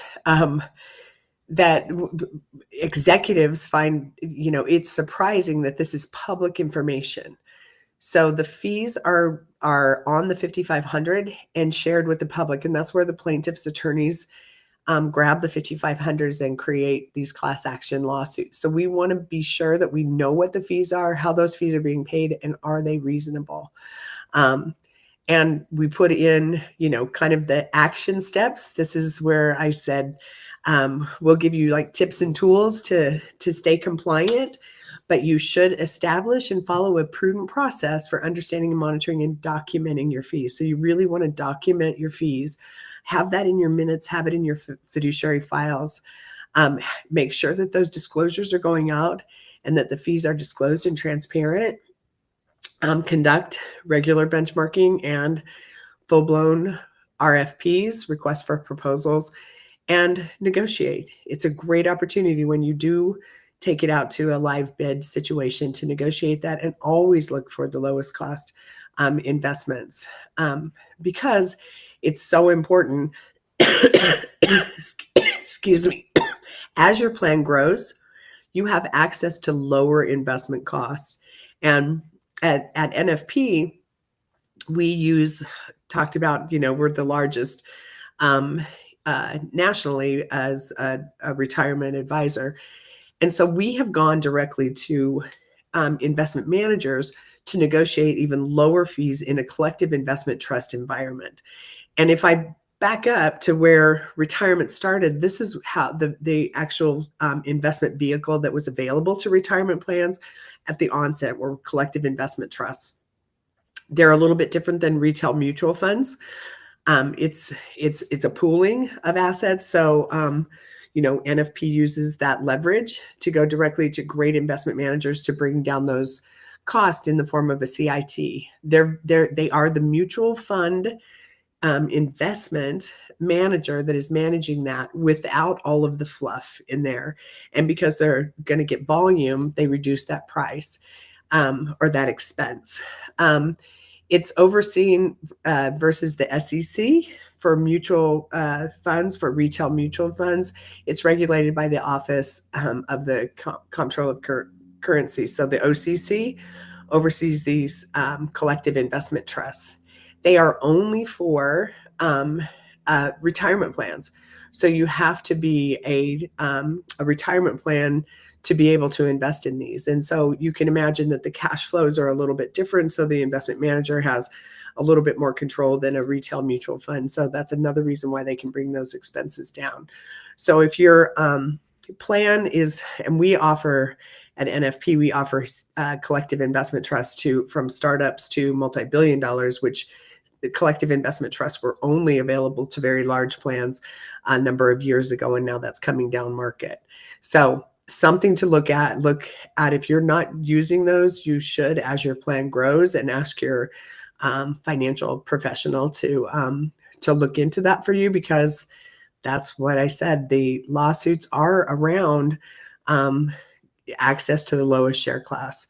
And you can see that the prevalence of collective investment trusts have really grown because now there is access to all size plans to access collective investment trusts. So in 2011, there was $1.8 billion in CITs, and 2018 we saw $3 billion, and it's just continued to grow, and we're just seeing at a very significant rate. So it's something that you as stewards of your retirement plan should be looking at, because the cost saving is significant. It's typically between 25 and 50% savings from a retail mutual fund offering within your plan. So definitely something to look at.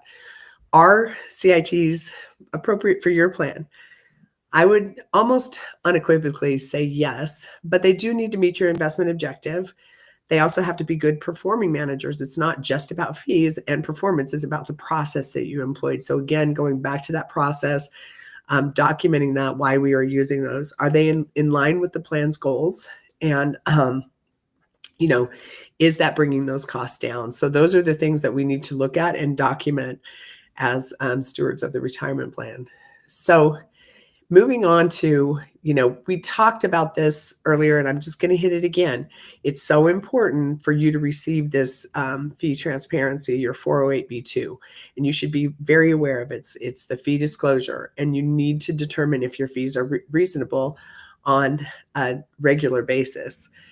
Because if we look at some of the recent litigation, you can see that there's definitely a theme here. It's due to selection of higher cost retail mutual funds. They had access to lower cost mutual funds, failure to monitor and control record keeping fees, excessive revenue share fees, and we talked about revenue.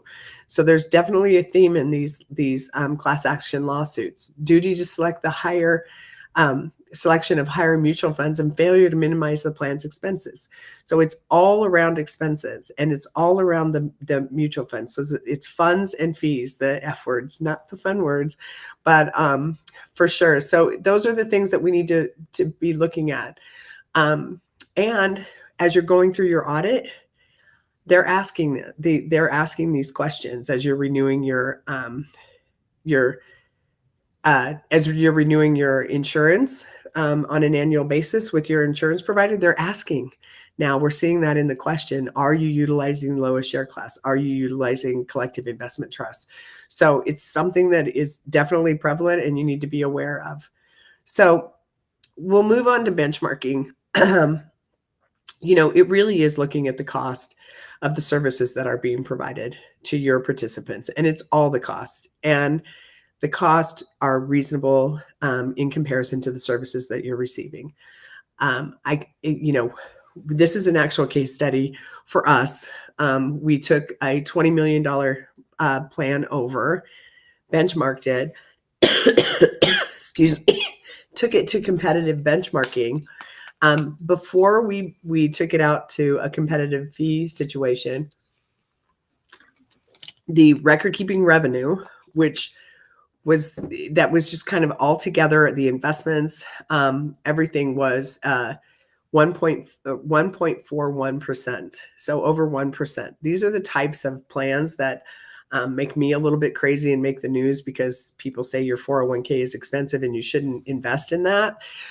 These are those situations where I would say, yeah, it tends to be kind of expensive, and there's an opportunity to make this a whole lot more efficient. So after we did the benchmarking and we got engaged as the advisor at 25 basis points or 0.25%, brought the revenue for the record keeper down to 0.22%.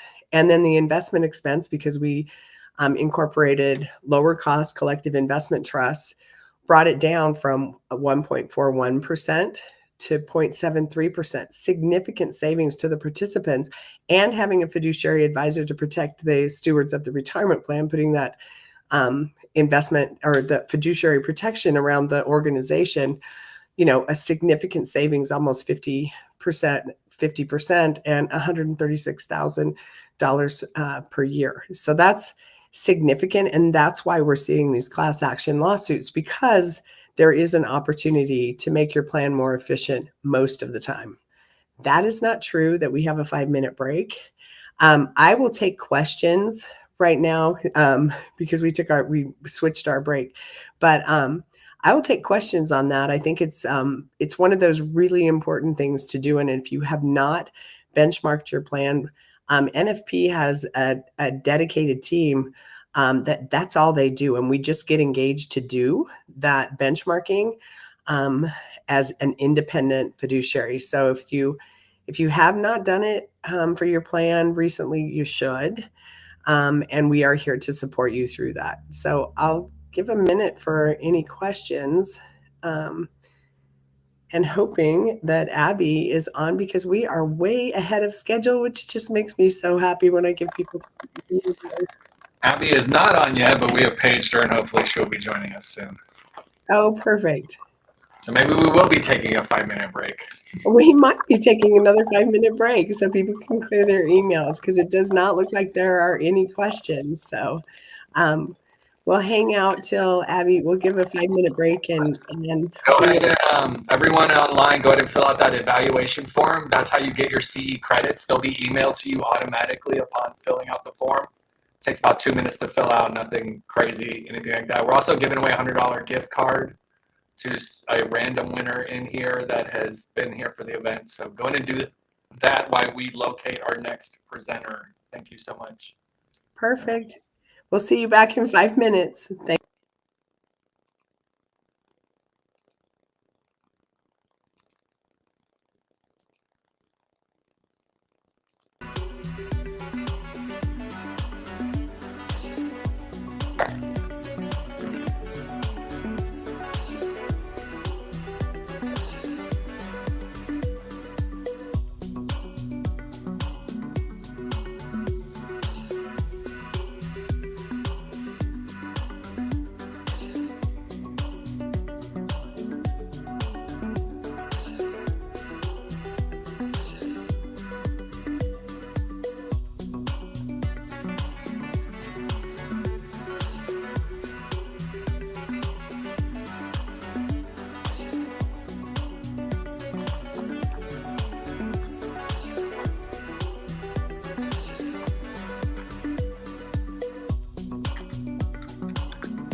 All right, a little shorter than 5 minutes, but Abby joined us, and I'm thrilled to introduce Abby.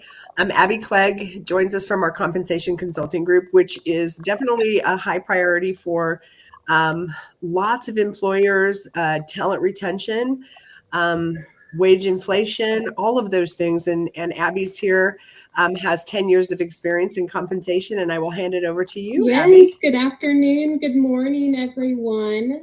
Pleasure to have the opportunity to speak with this group today. As mentioned, I help to lead the compensation consulting practice in NFP, based out of Central Indiana. I've been in the compensation space and human resource space for over 10 years now, and I've had the pleasure of being a part of the NFP team for the last about 5 years. So buckle up. We are going to speak today about transitioning the changing landscape of compensation, really moving on from secrets to strategy. So speaking a little bit about the historical understanding of total rewards and compensation to where we are today and where we hope to head in the future. Always like to get started by knowing a little bit about who we have on these types of calls today. So gonna ask a couple questions. Get your chat ready if you don't mind. I've got mine pulled open so I can see some of the responses that may come through.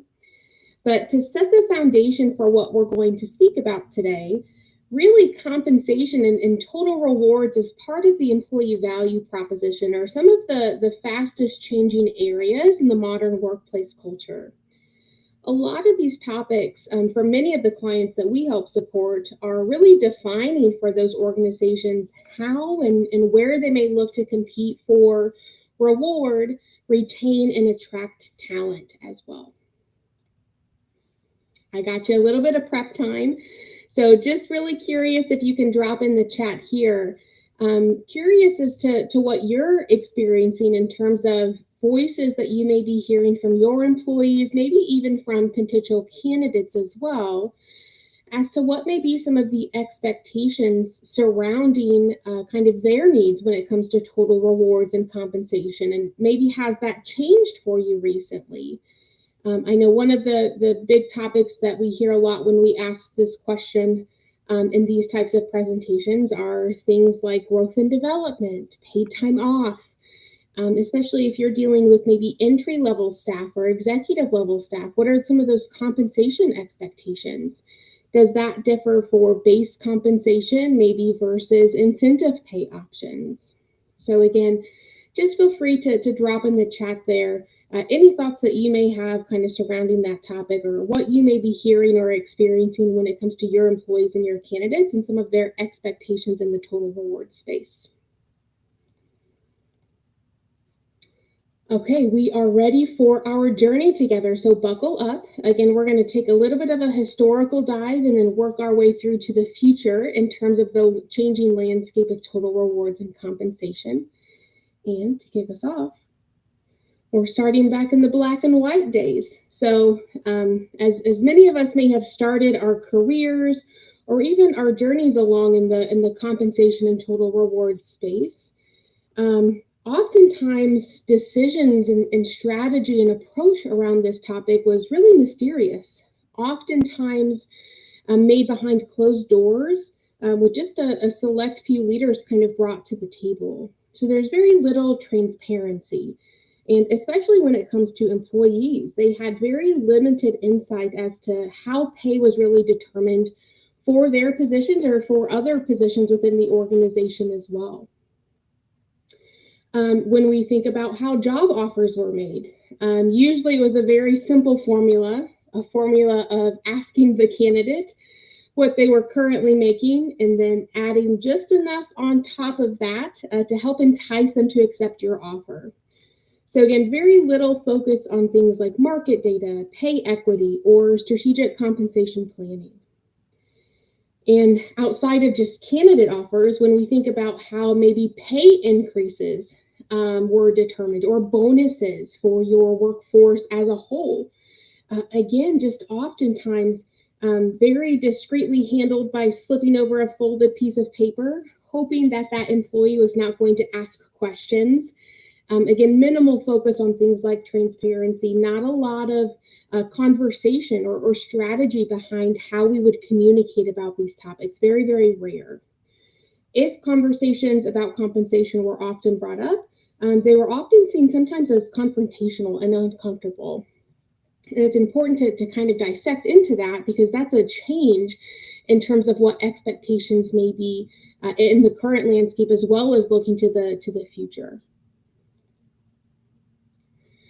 A big catalyst for change when we talk about kind of transitioning into the modern work culture was definitely the FLSA, so the Fair Labor Standards Act, a federal law passed in 1938 in response to the Great Depression.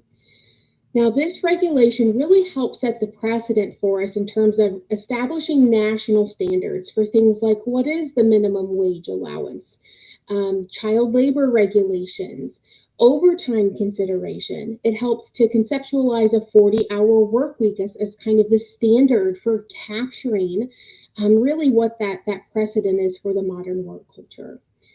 Now, I include this is my last slide under the past section, because really the FLSA, even though it was passed in 1938, is still a federal act that's impacting decisions and how we implement our strategic workforce and the compensation program in today's culture. If you are a member of that HR team, or maybe a finance team, or just a people leader, you may be aware that there are still conversations happening about changes and amendments to the FLSA regulations. Just last year, we went around a little bit of a carousel ride in terms of some expectations in changing the minimum salary threshold for exempt employees. And we found a lot of organizations actually moved forward with adopting what those new expected thresholds were expected and anticipated to be, so that they were ahead of the curve. And then a federal judge out in Texas kind of put a pause on everything and said, wait a minute, what is it? What is the strategy behind why we are evaluating this figure? We need to have a little bit more data and understanding before we would agree to move forward with this in terms of a regular review and a regular cadence of updates. So again, FLSA, kind of this bridge between the past and a little bit of the bridge in terms of now, and setting what that modern work culture really looks like for most of the organizations that our practice helps partner with. Okay, so on to today's culture. And today, the modern work culture, we have different struggles than what we maybe had in the past. Contrary to maybe how difficult data and market information may have been to come by from a historical view, really in today's culture, we have more data than ever. And as a self-proclaimed data nerd, that's a great thing. But really, we struggle sometimes with navigating the amount of information that's available to us and asking the right questions. Things like, is the data that we see accurate? Could it be self-reported? Are salary ranges that are in job postings realistic? If we were doing this live, I'd ask for a raise of hands of how many talent acquisition recruiting teams may be impacted by things like salary range postings on like LinkedIn sites, and oftentimes needing to take an assessment and say, is that truly representative of the full range of pay for the positions that we're seeing on those types of job boards? Does the data that we're getting in really align to our organization's size, to the industry that we operate in, the roles that we're looking to recruit for, our strategy and our philosophy as well? So even though we have great access to information, really making sense of it is what remains the challenge here. Our practice really takes the standpoint of trying to incorporate and involves the three cogs that we see on our wheel here. So we want to be strategy driven by a data approach.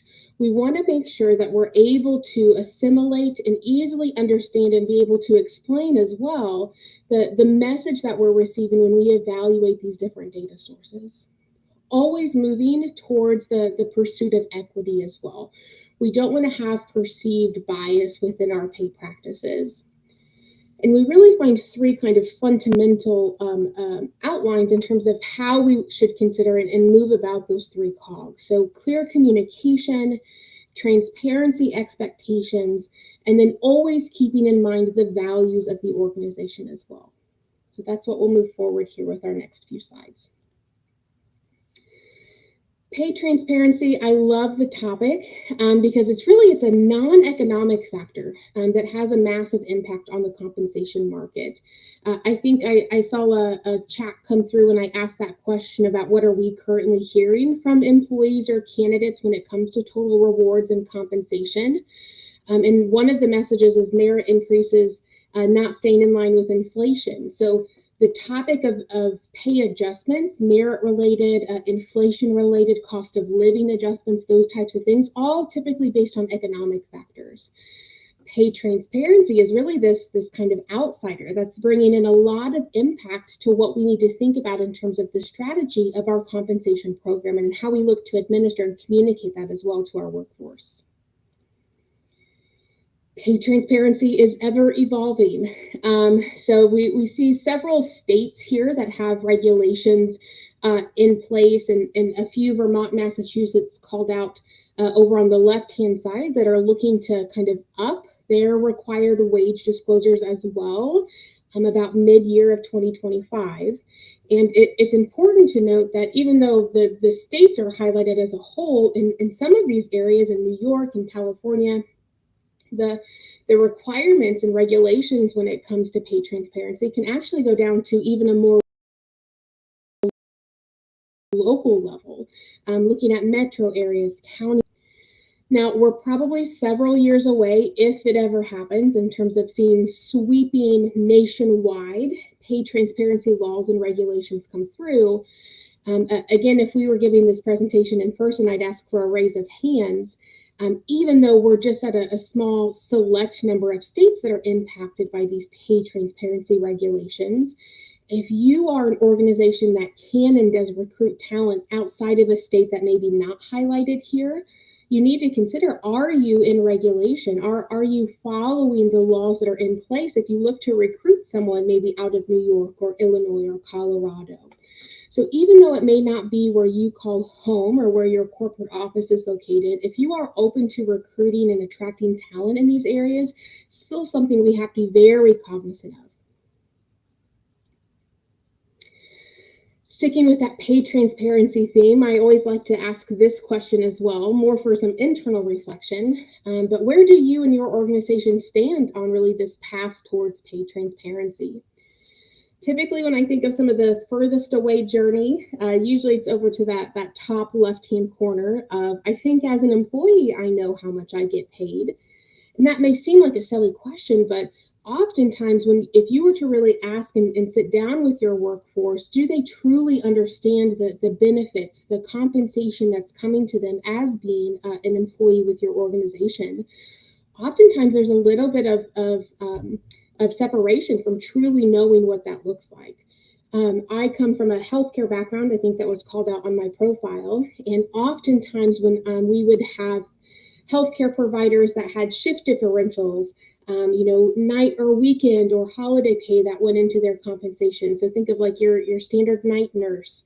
They didn't really understand that their compensation was impacted not only by a base level, but also by this premium, this incentive that they were receiving for working those night shifts.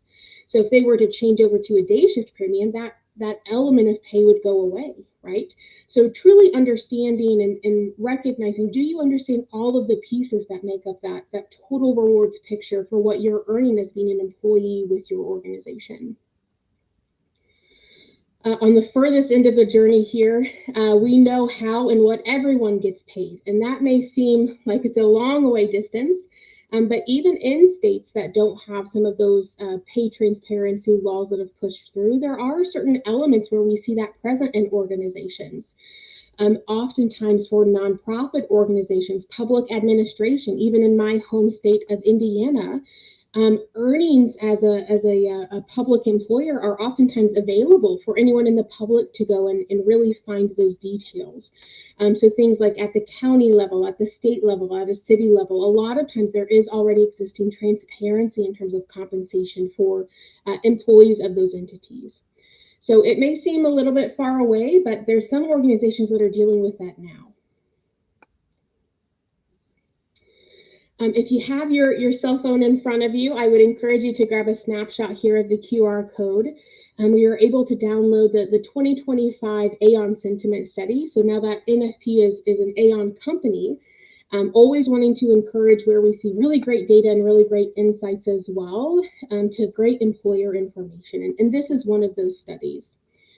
So the call out and the tie back to what we're speaking about today is that even though we move towards transparency, it's important for us to also think about the employee perspective. How are they perceiving some of those pursuits towards equity? In the 2025 study, a couple key call outs we wanted to kind of bring to your attention is there is still an existing job level based perception of unfairness, where senior employees within an organization are more likely than entry-level employees to believe that their compensation is fair. We are also still seeing gender bias as well, again, perceived. So it may not be actual, but what are you doing to maybe combat that message? From the gender perspective, men are more likely than women to believe that their compensation is fair as well. Next here, so again, moving to one of our other themes when it comes to communication. Again, if we were doing live, I'd ask for a raise of hands. How many in the room do compensation or total rewards communication to the workforce as a whole on an annual basis? And usually we see maybe between 30 and 50% of the participants raise their hand. Could also ask how often, or keep your hand up if you do it more than once a year. That's tend to where we see a lot of hands fall off. So we want to talk about regular communication about this topic. We don't want this, when we think back to the historical journey of the changing landscape, to be a sensitive or a combative topic. We want to be a little bit more open in how we approach this. But it's important to note not every level within your organization needs the same information. So when we think about what information is needed, for example, for your executive leaders, well, typically they're looking for things like economic data. They want to be able to have provided comprehensive economic data to really give context to how the broader economic environment is impacting compensation decisions. They want to know those budget details. So it's important to kind of partner with those in finance as well. Employee information. What are our employee and our workforce voices saying? Offering insights on employee demographics, performance metrics, turnover rates. So really all of the background needed to make a rational decision in terms of strategy for the organization. All the way down at the bottom here, when we think about employees, well, usually their desire, their ask in terms of communication is a little bit more basic. I want to understand the compensation program. I want to make sure it's clear and easily transparent for me to know kind of how that's going to impact me as an individual. I want to know the process and the timeline. So if we have things like merit adjustments that are coming, what does the timing look like for that? Is everyone eligible, or is maybe my hire date dependent on what I may see or receive from that? Same for bonus programs as well. So from the employee perspective, again, it's really about personal impact and what support information they may need in order to easily understand the program as a whole. If you're looking for some strategies for helping maintain or really enhance that transparency and that culture of trust across your workforce as a whole, here's a couple call outs we wanted to mention. So really recommend starting by acknowledging the importance of compensation and the impact that it has on your employees. We want to make sure we're being clear and honest about the reason for compensation increased budgets. Budgets are an important part of this process as well. We can't just say we're giving everyone a 20% adjustment. Like, we have to think about the numbers and the overall impact to be fiscally responsible on behalf of the organization.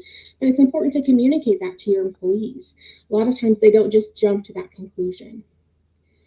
Offer context about the broader economic and industry conditions that may influence that decision. So going back out to that chat that I saw about merit increases not staying aligned with inflation, have some discussion about that. What are the merit increases there to represent?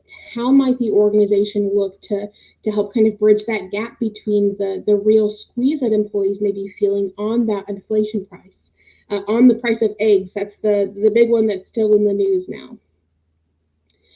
A couple other bullets I'd like to call out on this slide as well: training for managers. So I've done this work internal. I've helped to run these types of programs for organizations before joining the consulting side of the house. And it's important to note that most of the time, at least from my experience, it's really not your HR team that's delivering these types of message or are getting these types of questions from your employees, but rather it's those boots to the ground supervisors, those managers. And you want to equip them to have these conversations in an open dialogue, really having a consistent message across the board, so you don't have one manager sending a different message from another department's manager. So consistency and training and making sure that that's updated regularly is a key part of helping to maintain that really healthy trust culture. Okay, we spent quite a bit of time in the present. It's where we live today, but now let's start to look to the future, to where we would hope to be. When we think about the future, my ideal state is that we're confident in the data that we see. We're confident in our pay ranges, in what our total rewards philosophy is as well. We have the right information, the right background, and we can clearly communicate not only how decisions are made, but also why they are made to our workforce. It's important to note that the goal here isn't to necessarily be the highest payer. There will almost always be an organization down the road that is willing to pay just slightly more than what you are for a very similar position. The goal should be for your employees to feel that their pay is fair and that they trust the process that goes on behind these decisions. Now, I'm not saying money is not important. Money talks. Money is the foundation. I love the work that I do, but if I wasn't paid for it, I likely would be doing something else. So it's important to set that as the precedent for the foundation, but benefits and culture can oftentimes help make up the difference as well for where you may have to have this balance between the fiscal responsibility of an organization and looking towards providing that really high employee value proposition.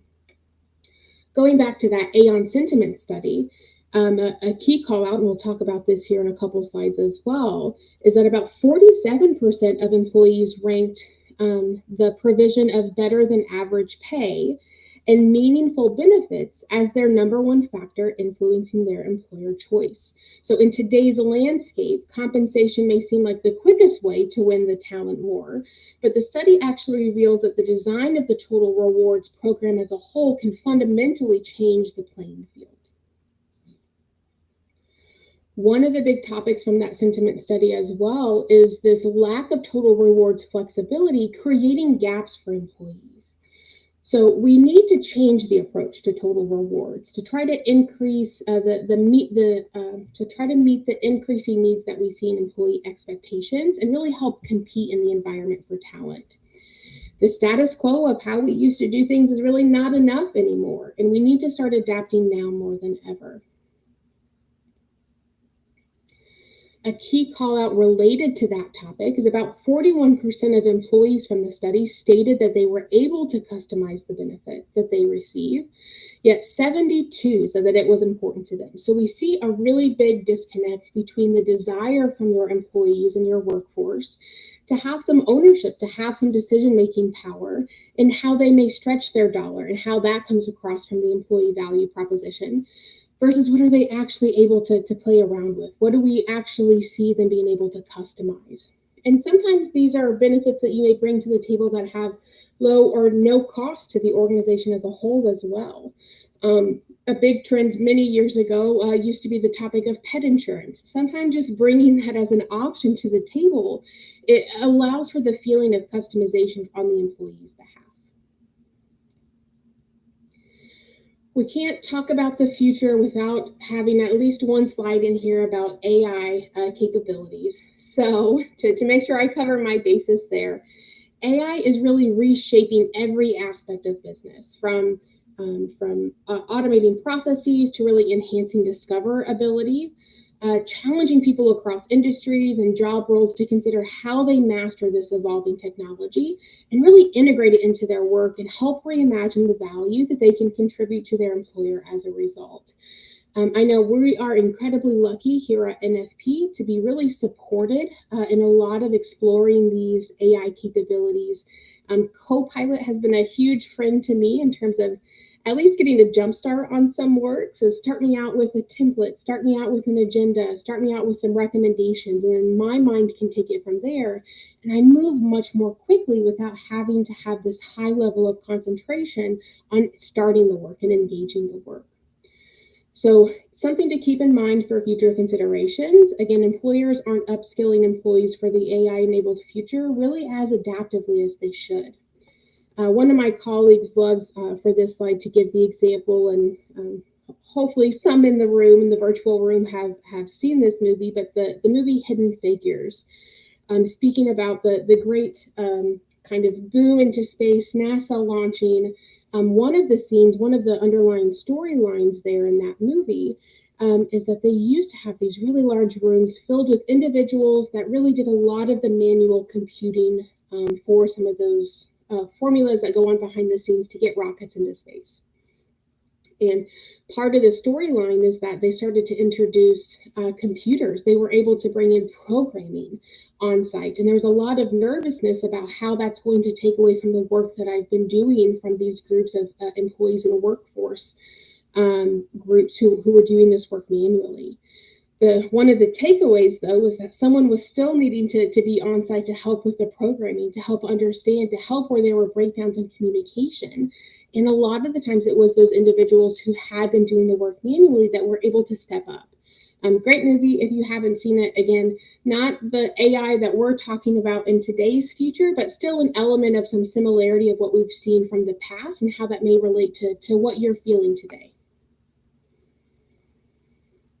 Okay, and I'm here to wrap things up with just a couple concepts that it's hard to recruit and attract and retain the talent that you need with maybe some of the limitations that come across from the budget that you receive. So how can we stretch everything the farthest? I hope as part of the takeaway message from today, it's understood that loyalty is really hard to earn. So the trust that you may want to gain from your employees, from your workforce, from your candidates is hard earned, but it really starts with this understanding of wanting to help people feel valued. That's the big takeaway message as we look to kind of end our journey and talk about transitioning into the future of the changing landscape of total rewards and compensation. Okay, and I think that wraps me up for my topic. So I will hand it back over to our leads for today.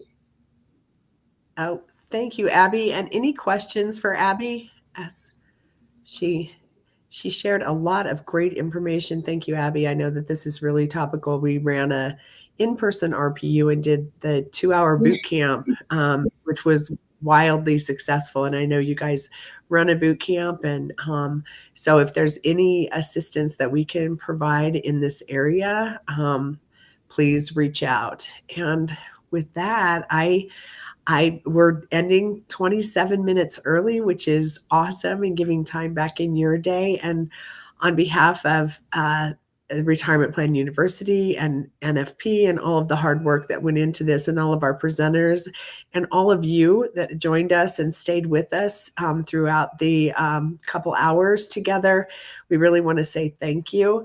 And again, I know we've hit you, fill out your evaluation card or the evaluation form, and we'll get you your CE credits. 3 for SHRM and also HRCI. And then you'll be entered into a drawing for a $100 Amazon gift card. So again, we really appreciate your time, and please let us know if there's anything we can do for you, and have a great rest of your week. Thank you.